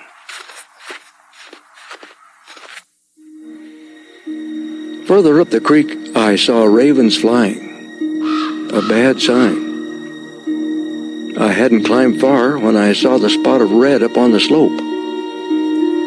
One animal had died, so another could live.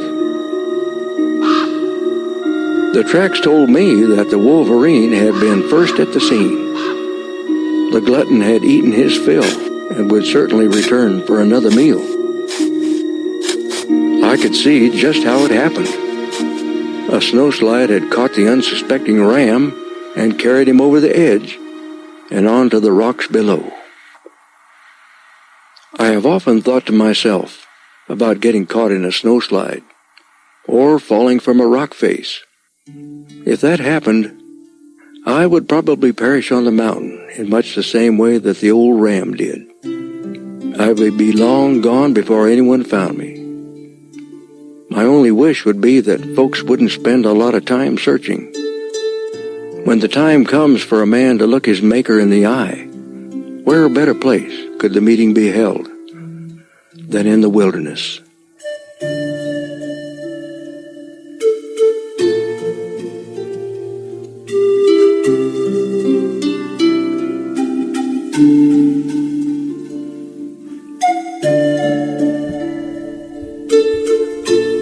Okay, so that was part 2. Now we're going to watch part 3.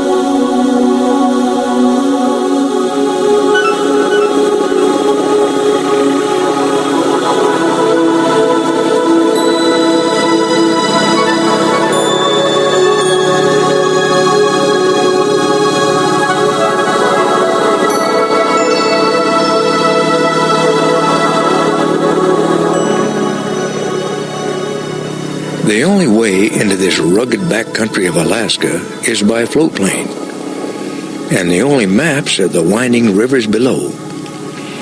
And here is our last great preserve of caribou, grizzlies, and wolves. And moose can roam as far as they need. Alaska is the showcase for the highest mountains and the largest rivers in North America.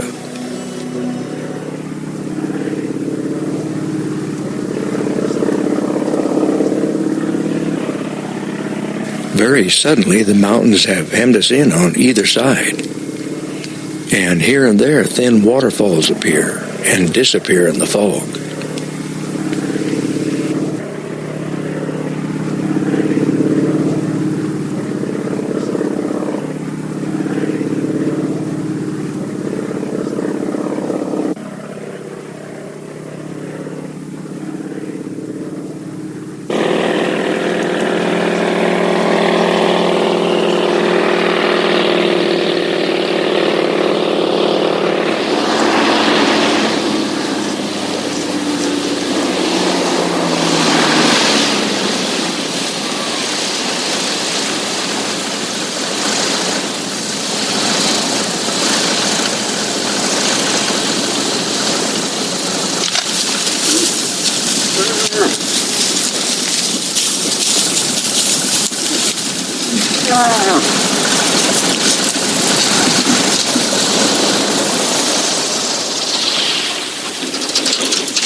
Bottom, huh?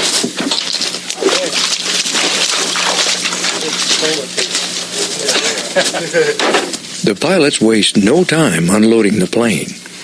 They know this dead calm won't last, and I think they would prefer to leave the lake as soon as possible. We'll be here 3 weeks, so it does require a good bit of gear, like cameras and tripods, battery packs, gasoline, and a Zodiac raft and motor. An Alaskan ranger by the name of Patty Brown paddles up in her kayak. Patty lives in a tiny little cabin about 6 miles down the lake, and her primary job is to keep tab on the few individuals who venture into this vast remote wilderness.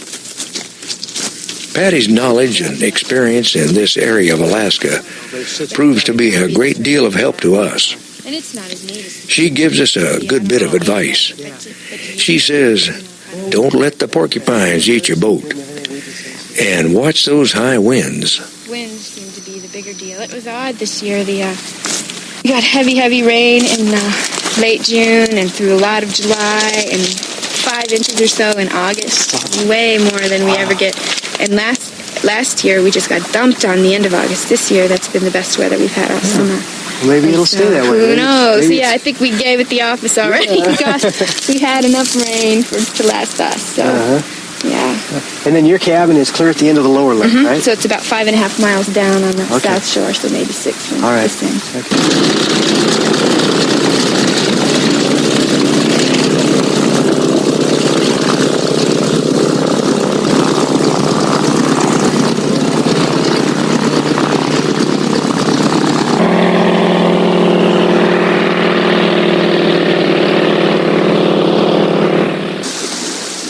After spending the night in our tent, the next day we are fortunate. We run across an old trapper's cabin way back in the woods. So we just haul all our gear through the woods to the cabin.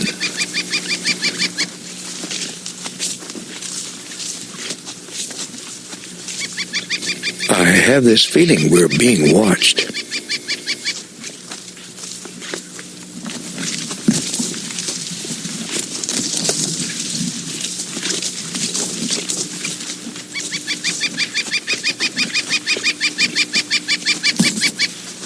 The little cabin is a solid one, equipped with bear-proof windows. It was built entirely with an axe and wedge, and the cracks are chinked with moss. The floor is laid with split logs, and the old stove is made from an oil drum.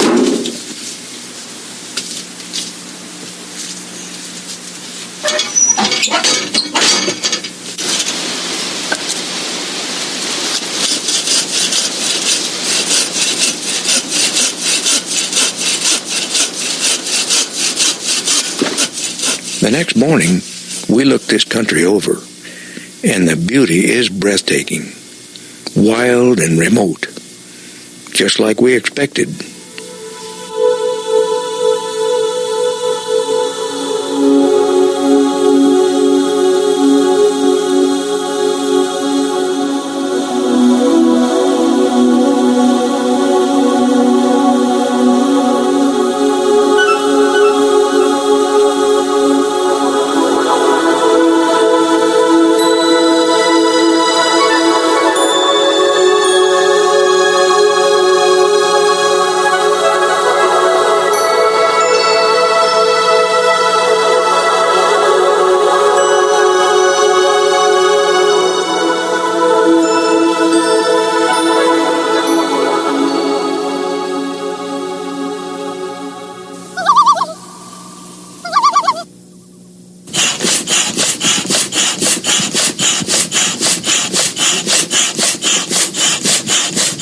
A Zodiac raft will provide us with easy access in this valley.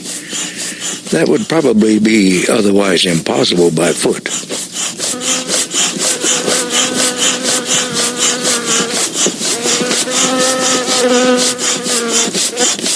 Our 12-foot raft is equipped with a hopefully dependable 10-horse motor.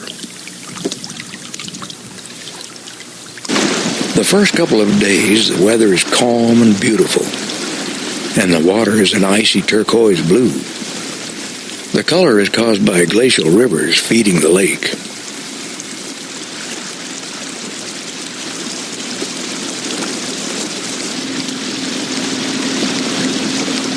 As we head up the lake, the first 10 minutes out, we spot two handsome caribou bulls, and they don't seem to be too concerned by our presence.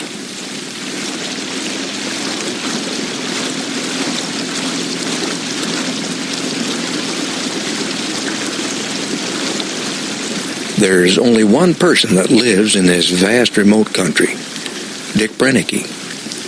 He's 75 years old and fit as a fiddle. In fact, he's never been sick, not even a cold.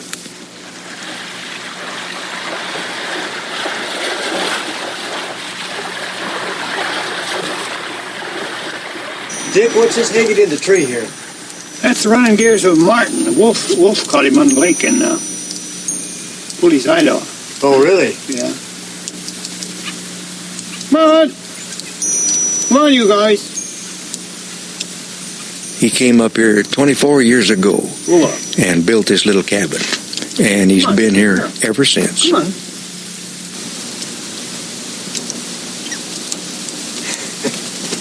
Come on. Attaboy. He seems to be a completely contented man, and I don't think he wants for anything more than he already has. That's my friend. And I don't know how many years them guys been here. One of them especially. Just, they're the Crow family, you know. Oh, are they? They lived a long time.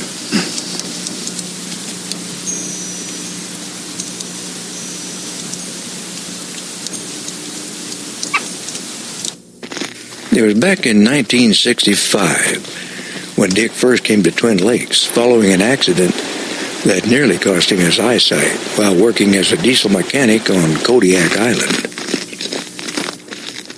I decided that I would quit this racket of pouring Babbitt metal and that sort of thing and working with dirt falling in your eyes from under heavy equipment and that, and I would go to Twin Lakes and build me a cabin and enjoy my eyesight a little bit if I had any left.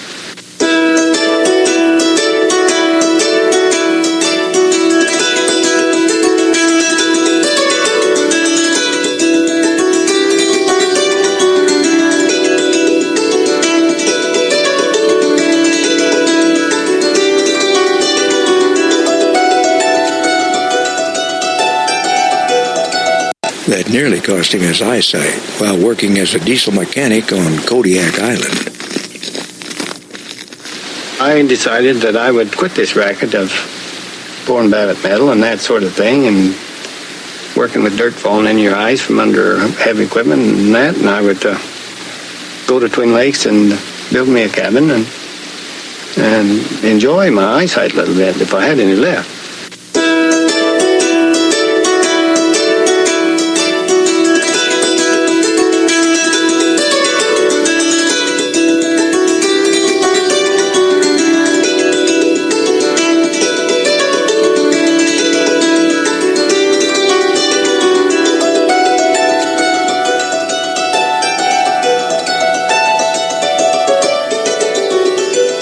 My logs were well seasoned, and I would say about a third lighter than they was when I stacked them to dry.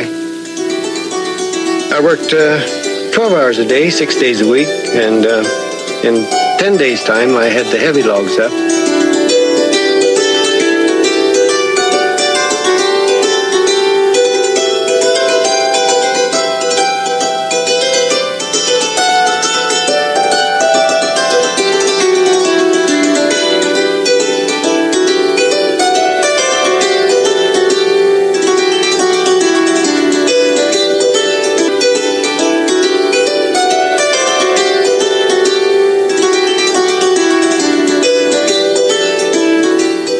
I think there is a lot of satisfaction in having everything that you made yourself.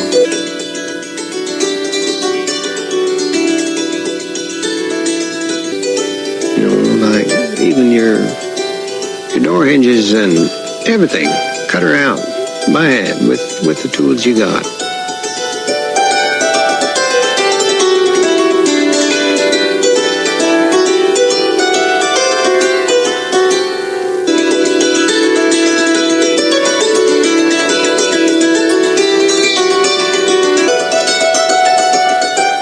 I moved in August the 1st. There was still work to be done, but it was livable.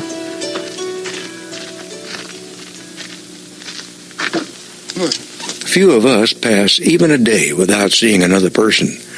But to Dick, the isolation would often last 6 weeks or more.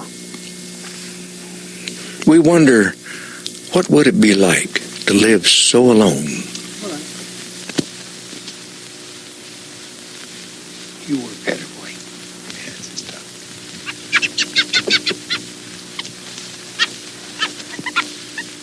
Come on. Come on. Come on.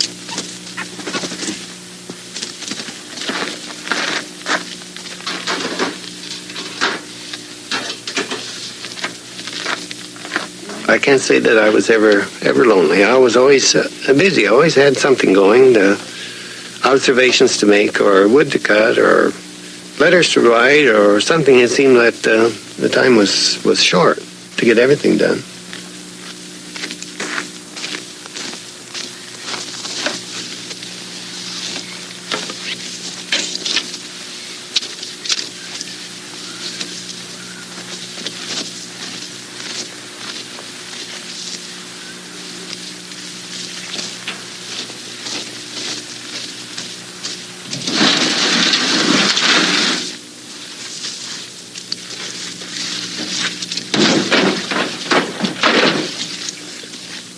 The canoe was Dick's only transportation during the summer, providing the wind wasn't blowing. Then he was forced to walk the shoreline. The canoe enabled Dick to travel greater distances and carry heavy loads, which would be much more difficult on foot. For the Alaskan bush can be tough going.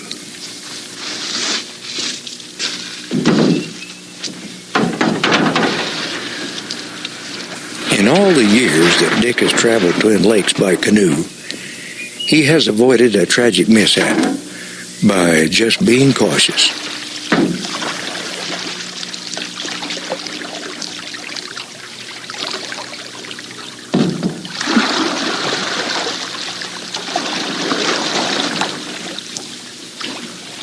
I've never had any trouble with the canoe on the lake, but if I did, it would probably be the last time, because this water is very cold, and I doubt that if I was 200 yards from shore that I would make it to shore. I find that a person alone is much more cautious than when you have someone with you, because you know that if you mess up, why, that's it. Always with his camera gear, Dick hiked hundreds of miles in search of wildlife that he would capture on film. Using his trusty 16mm Bolex canoe was Dick's only transportation during the summer, providing the wind wasn't blowing. Then he was forced to walk the shoreline. The canoe enabled Dick to travel greater distances and carry heavy loads, which would be much more difficult on foot. For the Alaskan bush can be tough going.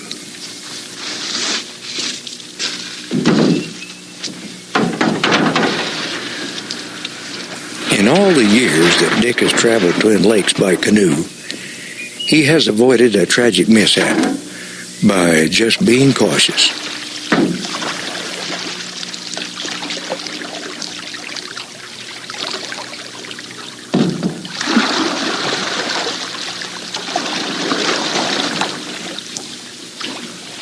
I've never had any trouble with the canoe on the lake, but if I did, it would probably be the last time, because this water is very cold, and I doubt that if I was 200 yards from shore that I would make it to shore. I find that a person alone is much more cautious than when you have someone with you, because you know that if you mess up, why, that's it. Always with his camera gear, Dick hiked hundreds of miles in search of wildlife that he would capture on film, using his trusty 16mm Bolex movie camera.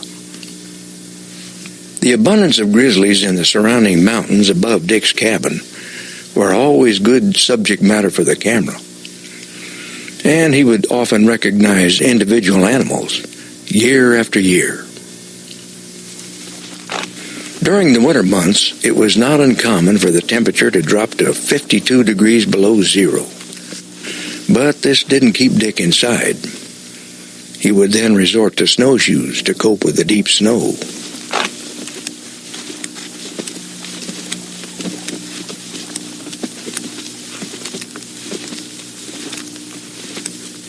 Oftentimes, Dick's friends would depend on his handouts to survive the long, cold winter months.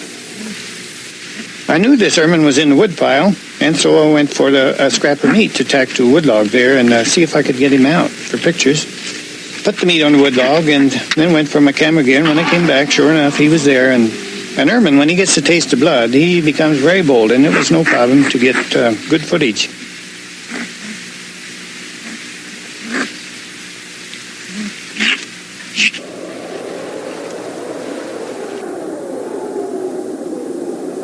Winter, frozen beauty at 50 below. Why would Dick stay here? Perhaps curiosity, or maybe just for the silence and solitude.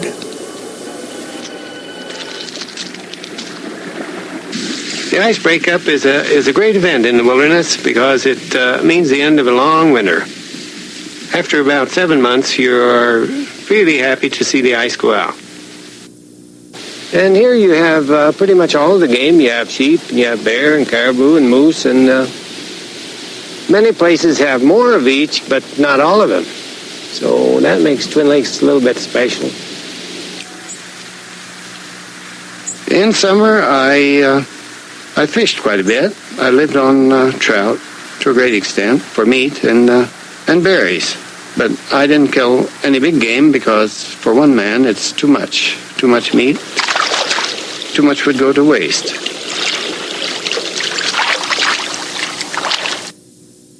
When Dick was not out filming or fishing for dinner, he kept busy writing, keeping daily journals of everyday life at Twin Lakes.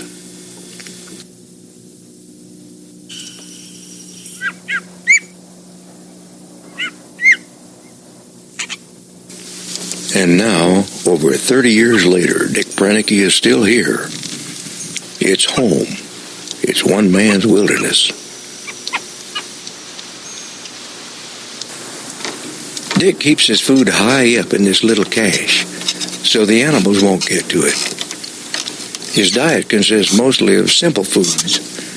Fuel, he calls it, like oatmeal mixed with raisins and honey, some meat and sourdough biscuits and gravy, and spuds, and of course fish.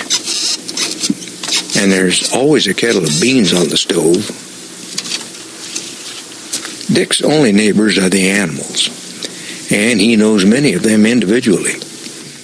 Grizzly bears, moose, and sheep, and even this little duck, a blue-winged teal, who stops over and rests at Dick's Cove on his yearly migration.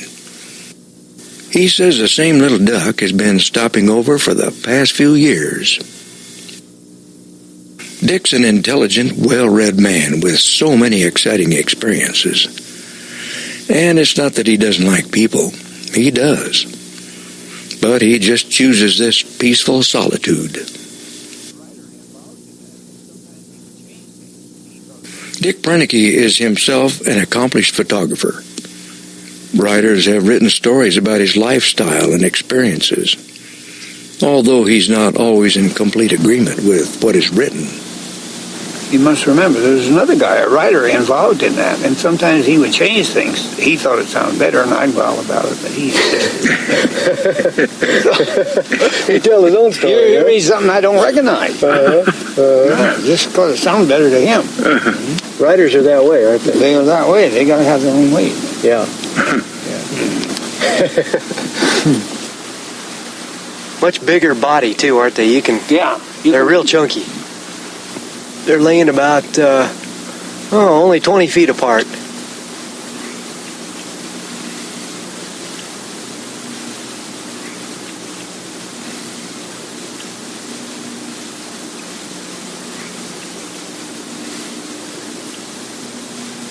So you think they'd let you approach them pretty close, huh? No, I think they would. Yeah? As long as you're below. Yeah, Within good range with your rig, anyway. yeah.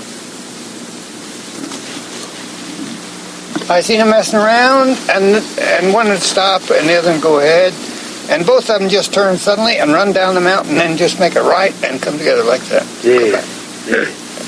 Yeah, that's crazy. When they came running down the mountain and then turn and then come together, but after they hit, then they was old buddies. And they just, what about the business? Held no grudge, huh? No trouble. Yeah. Anytime it's like they don't hold a grudge. They'll feed together, and while they're fighting some minor ram, he'll be making time with the girls, you know? Yeah.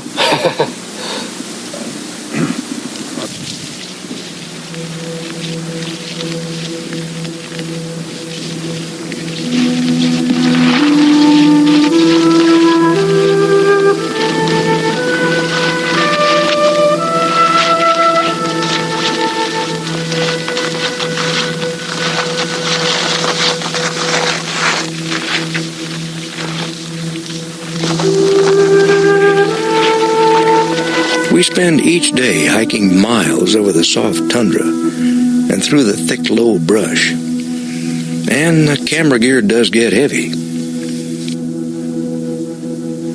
Even though we know there are a good number of animals and a variety of wildlife in the area, the thick brush and timber make it easy for them to be elusive. We stop frequently to glass.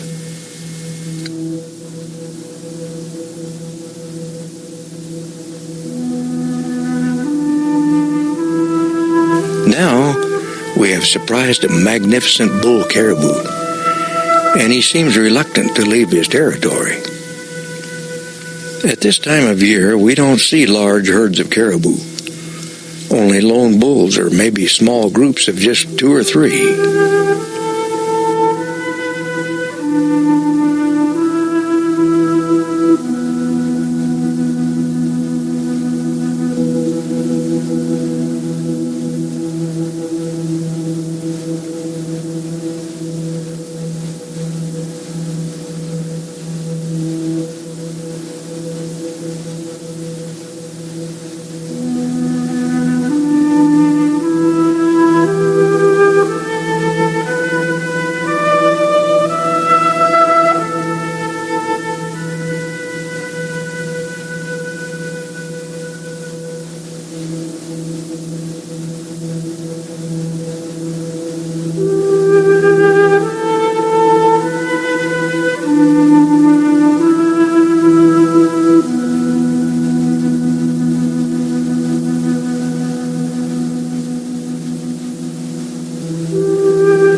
Some days we wander as far as maybe 5 miles from the cabin in search of animals. However, the long hikes are getting a little easier with each passing day. But with each passing day, the wind does get a little stronger, and the fall air gets a little cooler. As we near the cabin, the wind is blowing harder now, and has stripped most of the leaves from the trees. And the sky is getting a little darker with rain clouds.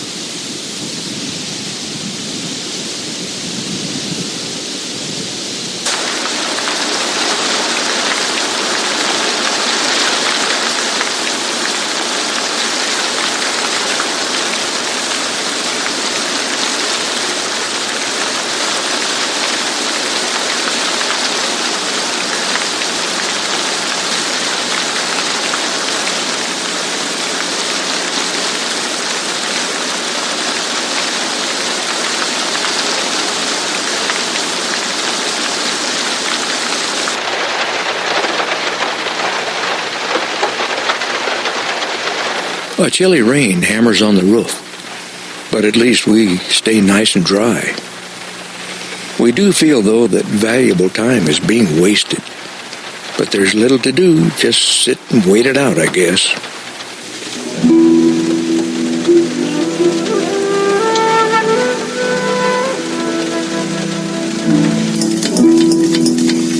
Finally, with no prospect of improved weather conditions, we pump up our little stove and cook the grayling we caught. This grayling looks good, Bob.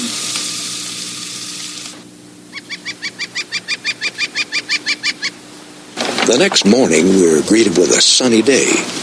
Cold, but sunny. So we head down to the lake again to see how rough the water is. And sure enough, it's still blowing and still rough.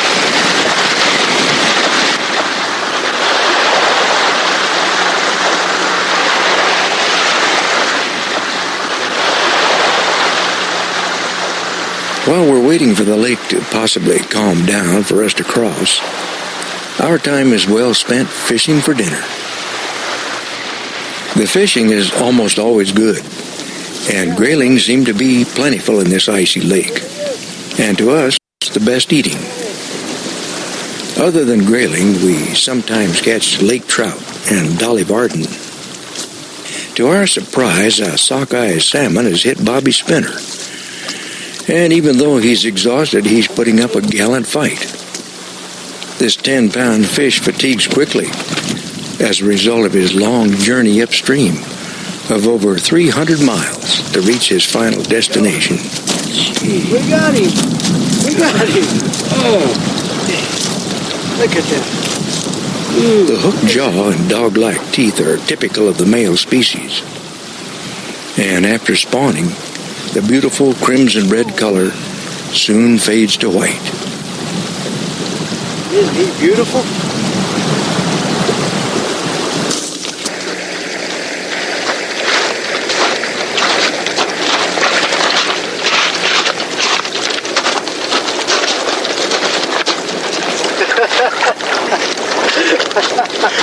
Take two.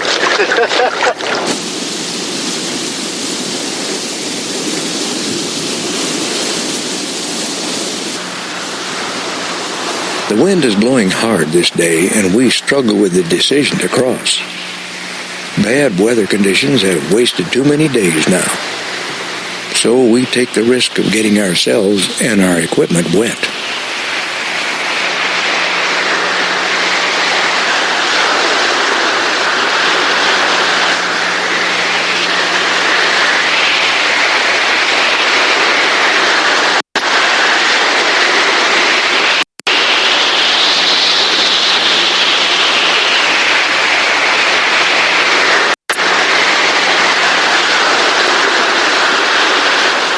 Heading into a strong wind is a bit risky, and we realize the boat could actually flip over backwards.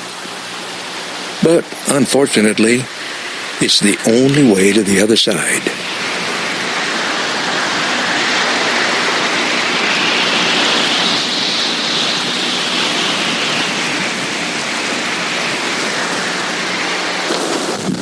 In our effort to locate moose, we find ourselves crossing rivers and streams frequently, and it does one well to be sure-footed. Trying to find moose in this dense, thick underbrush can be difficult at times, and with limited visibility, we take each step with caution. You never know who you might be sharing the forest with.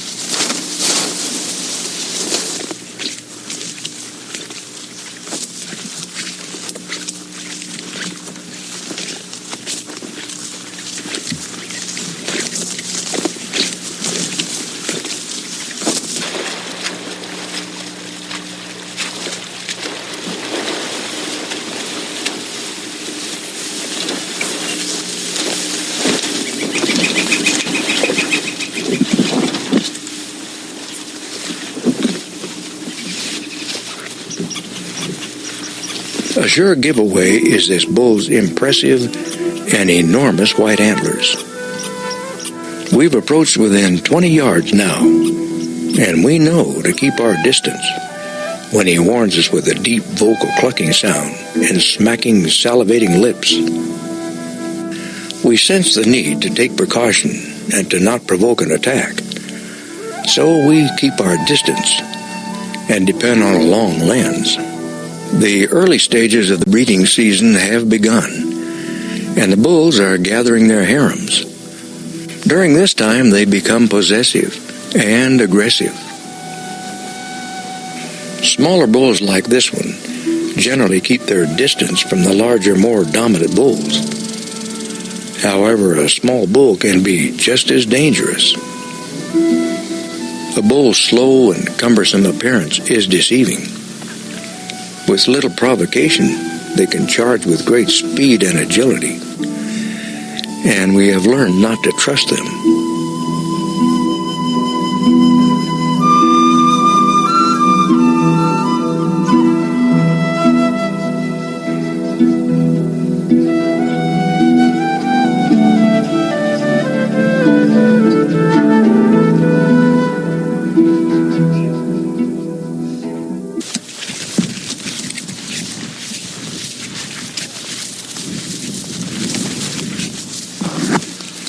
Hunting with a camera is like hunting with a rifle, as it helps to see the animal before he sees you. To our surprise, a big rock in the distance turns out to be a large grizzly bear. This time of year, the bears spend most of their waking hours bulking up on berries for the long upcoming winter sleep. Although there is a wide variety of berries to choose from in this valley, this bear seems to prefer the alpine blueberry.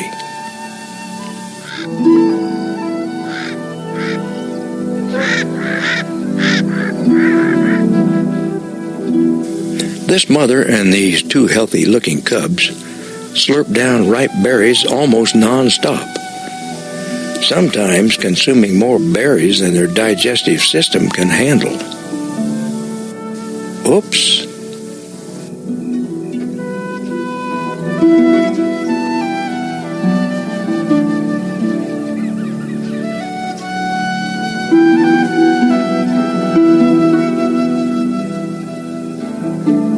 This mother takes a break away from the berry picking to see if she can dig out a ground squirrel. The grizzly is built for digging and will dig with endless endurance to catch a squirrel, a good source of protein. I can't help but wonder while watching these bears dig if the energy gained is really worth the energy spent.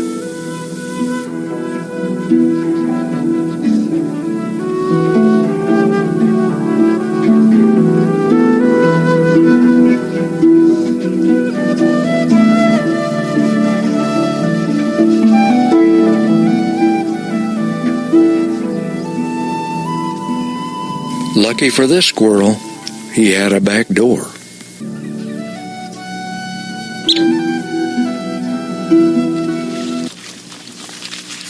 Later that evening, on the way back to the cabin, we run head-on into another large bull. He's also irritated with the intrusion. Earlier today, we learned firsthand the habits and intentions of an angry bull moose. And this bull seems to have the same nasty temperament. He warns us to keep our distance by aggressively thrashing the willows with his heavy, sharp antlers. Nearing the rut season, he has a cow with him. They converse back and forth with low grunts, moans, and clucking noises. He moves ever so slowly, closer, closing the distance between himself and us. We now realize we are in a dangerous situation. We are between the bull and his cow.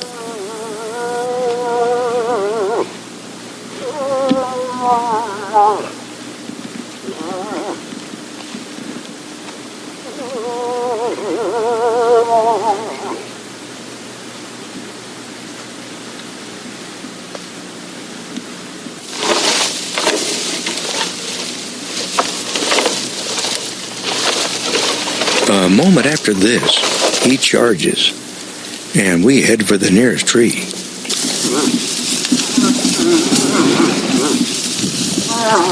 This eagle sees what's going on. I think he's just waiting around to pick up the pieces.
Sometimes we eat breakfast for supper, and sometimes we eat supper for breakfast.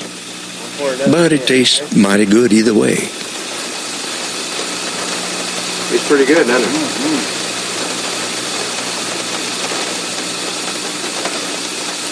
You think it'll rain like this all day? Well, I hope so.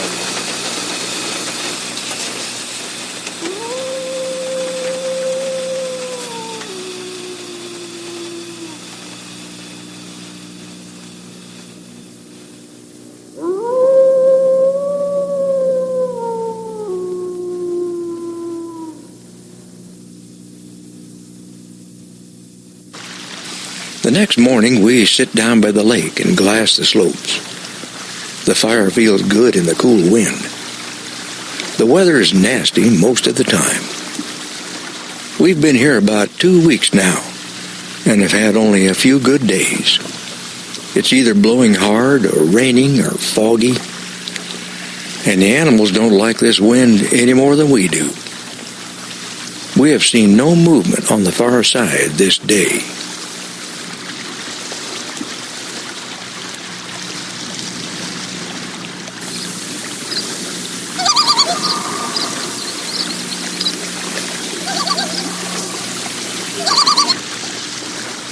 Bobby's fingers have become infected, and at first we think it might be a bug bite, or possibly a poisonous plant.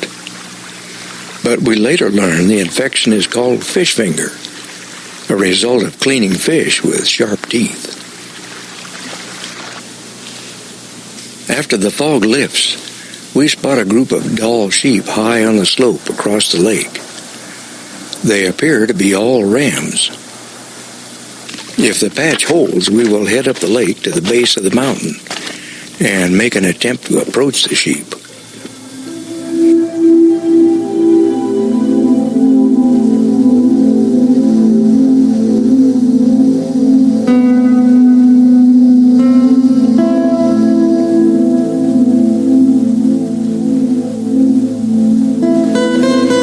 The hike up the mountain is long and steep, and the equipment is heavy.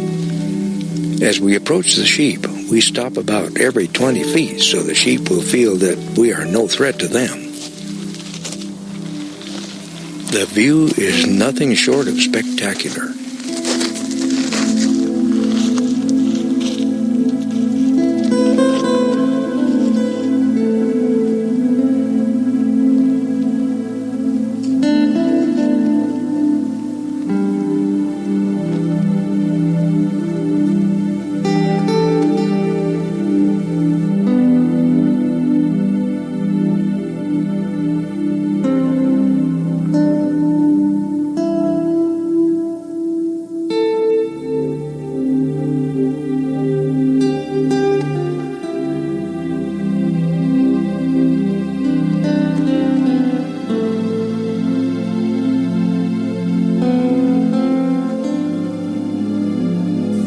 On the slope, we watch a bull caribou browsing. Caribou like foliage of many years' growth, and they travel great distances to find it.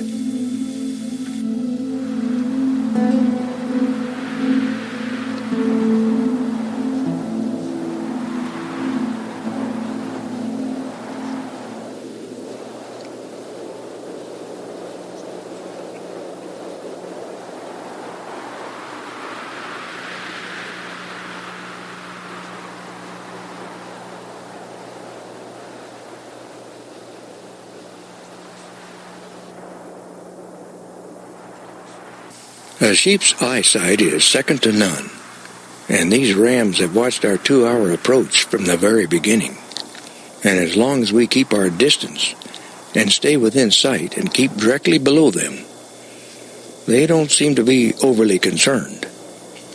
This bachelor group of rams are good buddies now, but as the rut draws near in the next several weeks, they will clash horns violently to prove who is dominant.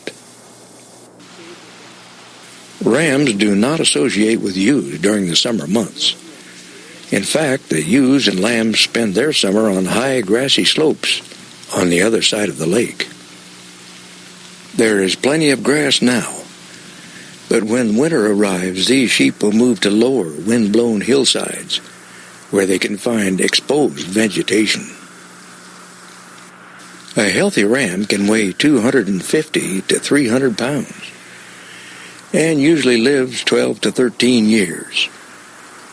This full curl ram is in his prime, and the dark age rings on his horns indicate he is 8 to 9 years of age.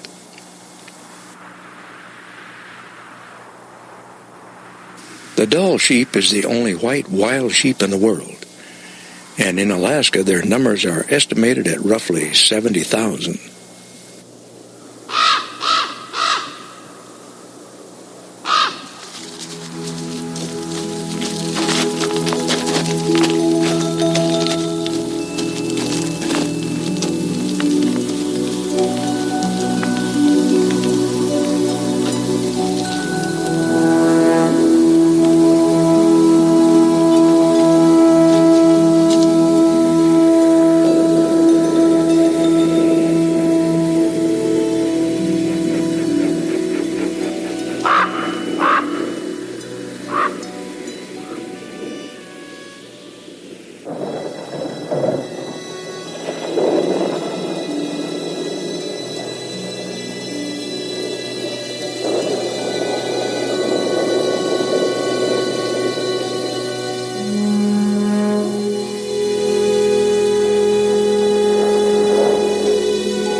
Surprising a mother bear and her cubs can be hazardous to your health.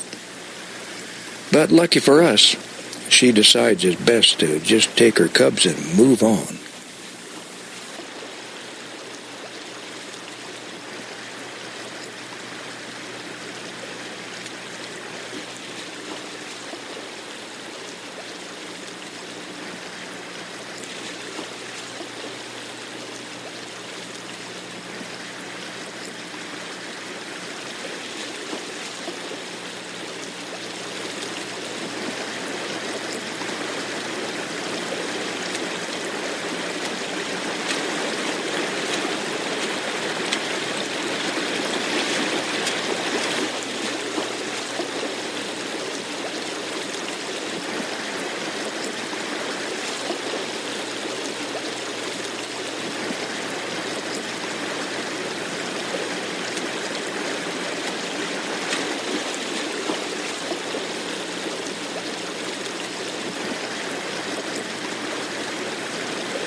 In the winter, the bears hibernate up in these high mountains. Although it's still only September, it won't be long before their only thoughts of eating turn to searching out a new den site.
It's still September.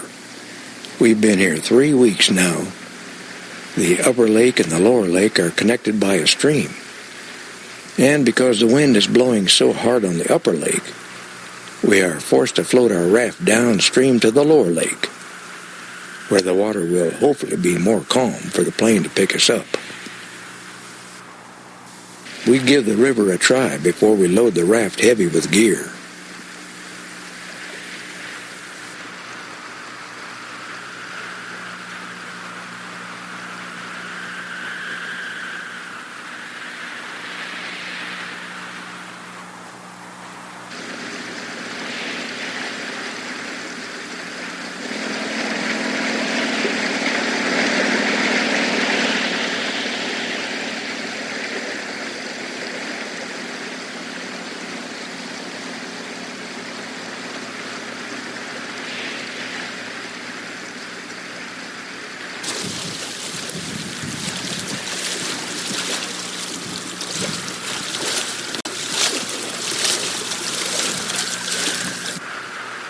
Tough old Proenneke has walked about 5 miles through the thick, scratchy brush to meet us at the river. We sit and exchange a few last-minute stories as he prepares himself for the long hike back. Dick says my legs and my canoe provide my transportation. They take me as far as I care to go. Those are your hip waders, huh? That's my hip wader.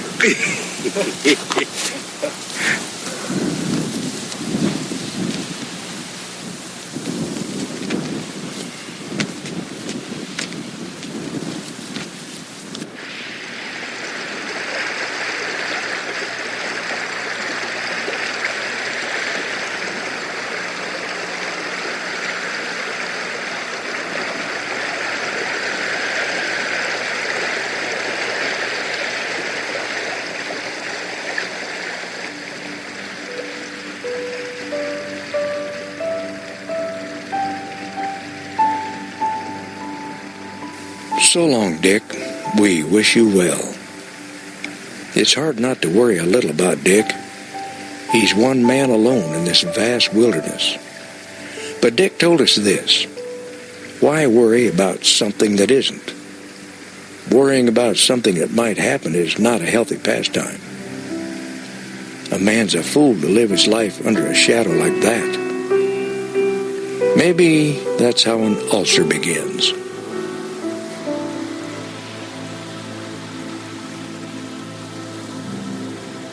It's hard to leave this remote wilderness, and we will miss our new friend, Dick Proenneke, and his stories. We promise to keep in touch, and we will surely return someday.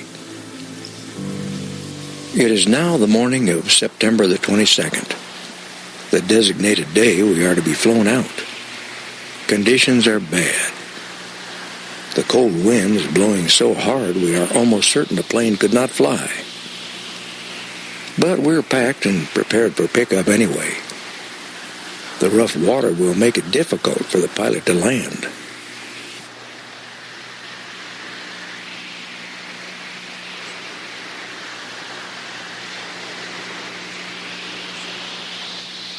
Another day goes by, September 23rd, and the relentless wind still blows.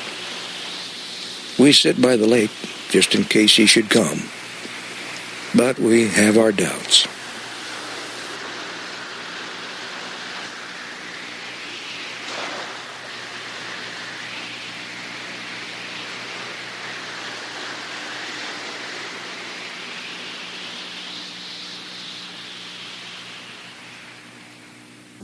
We're 3 days overdue now, but this morning we get a break.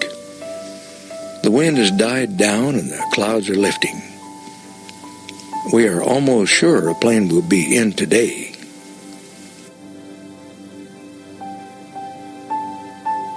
We spend this morning fishing for breakfast. The fish are hungry today. We catch a grayling with almost every cast.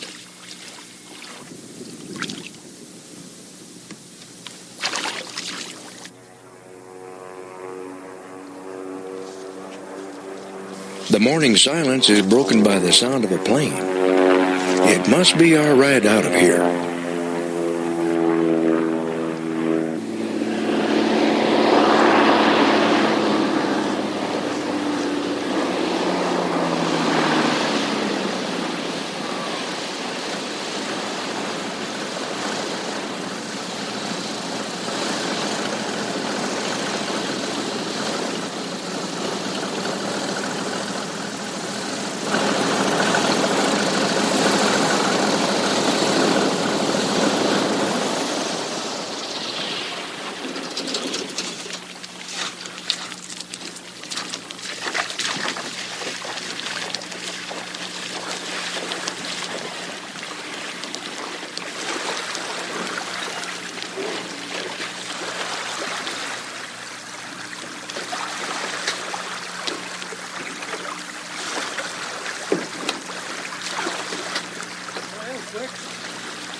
The pilot of the plane informs us the reason for his late arrival was due to unusually high winds, the tail end of a hurricane off the coast of Japan. He also informs us that because of the smaller plane, it will be necessary to fly our heavier gear, such as a raft and fuel, to a hunting camp, about an hour's flight downriver.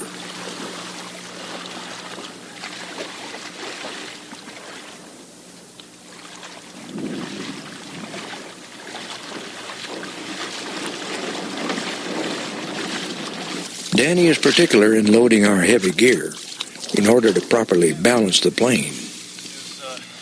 When he returns, we load the remaining gear with no room to spare. 10 years ago. Even the pontoons have been loaded.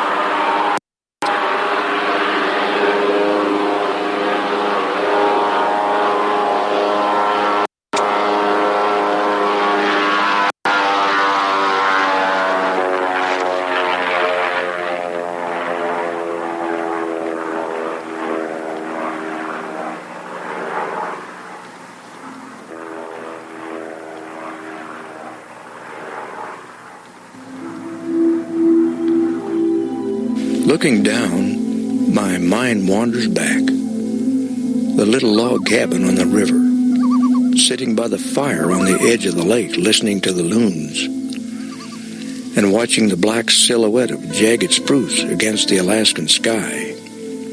And I know that we need such silence and solitude.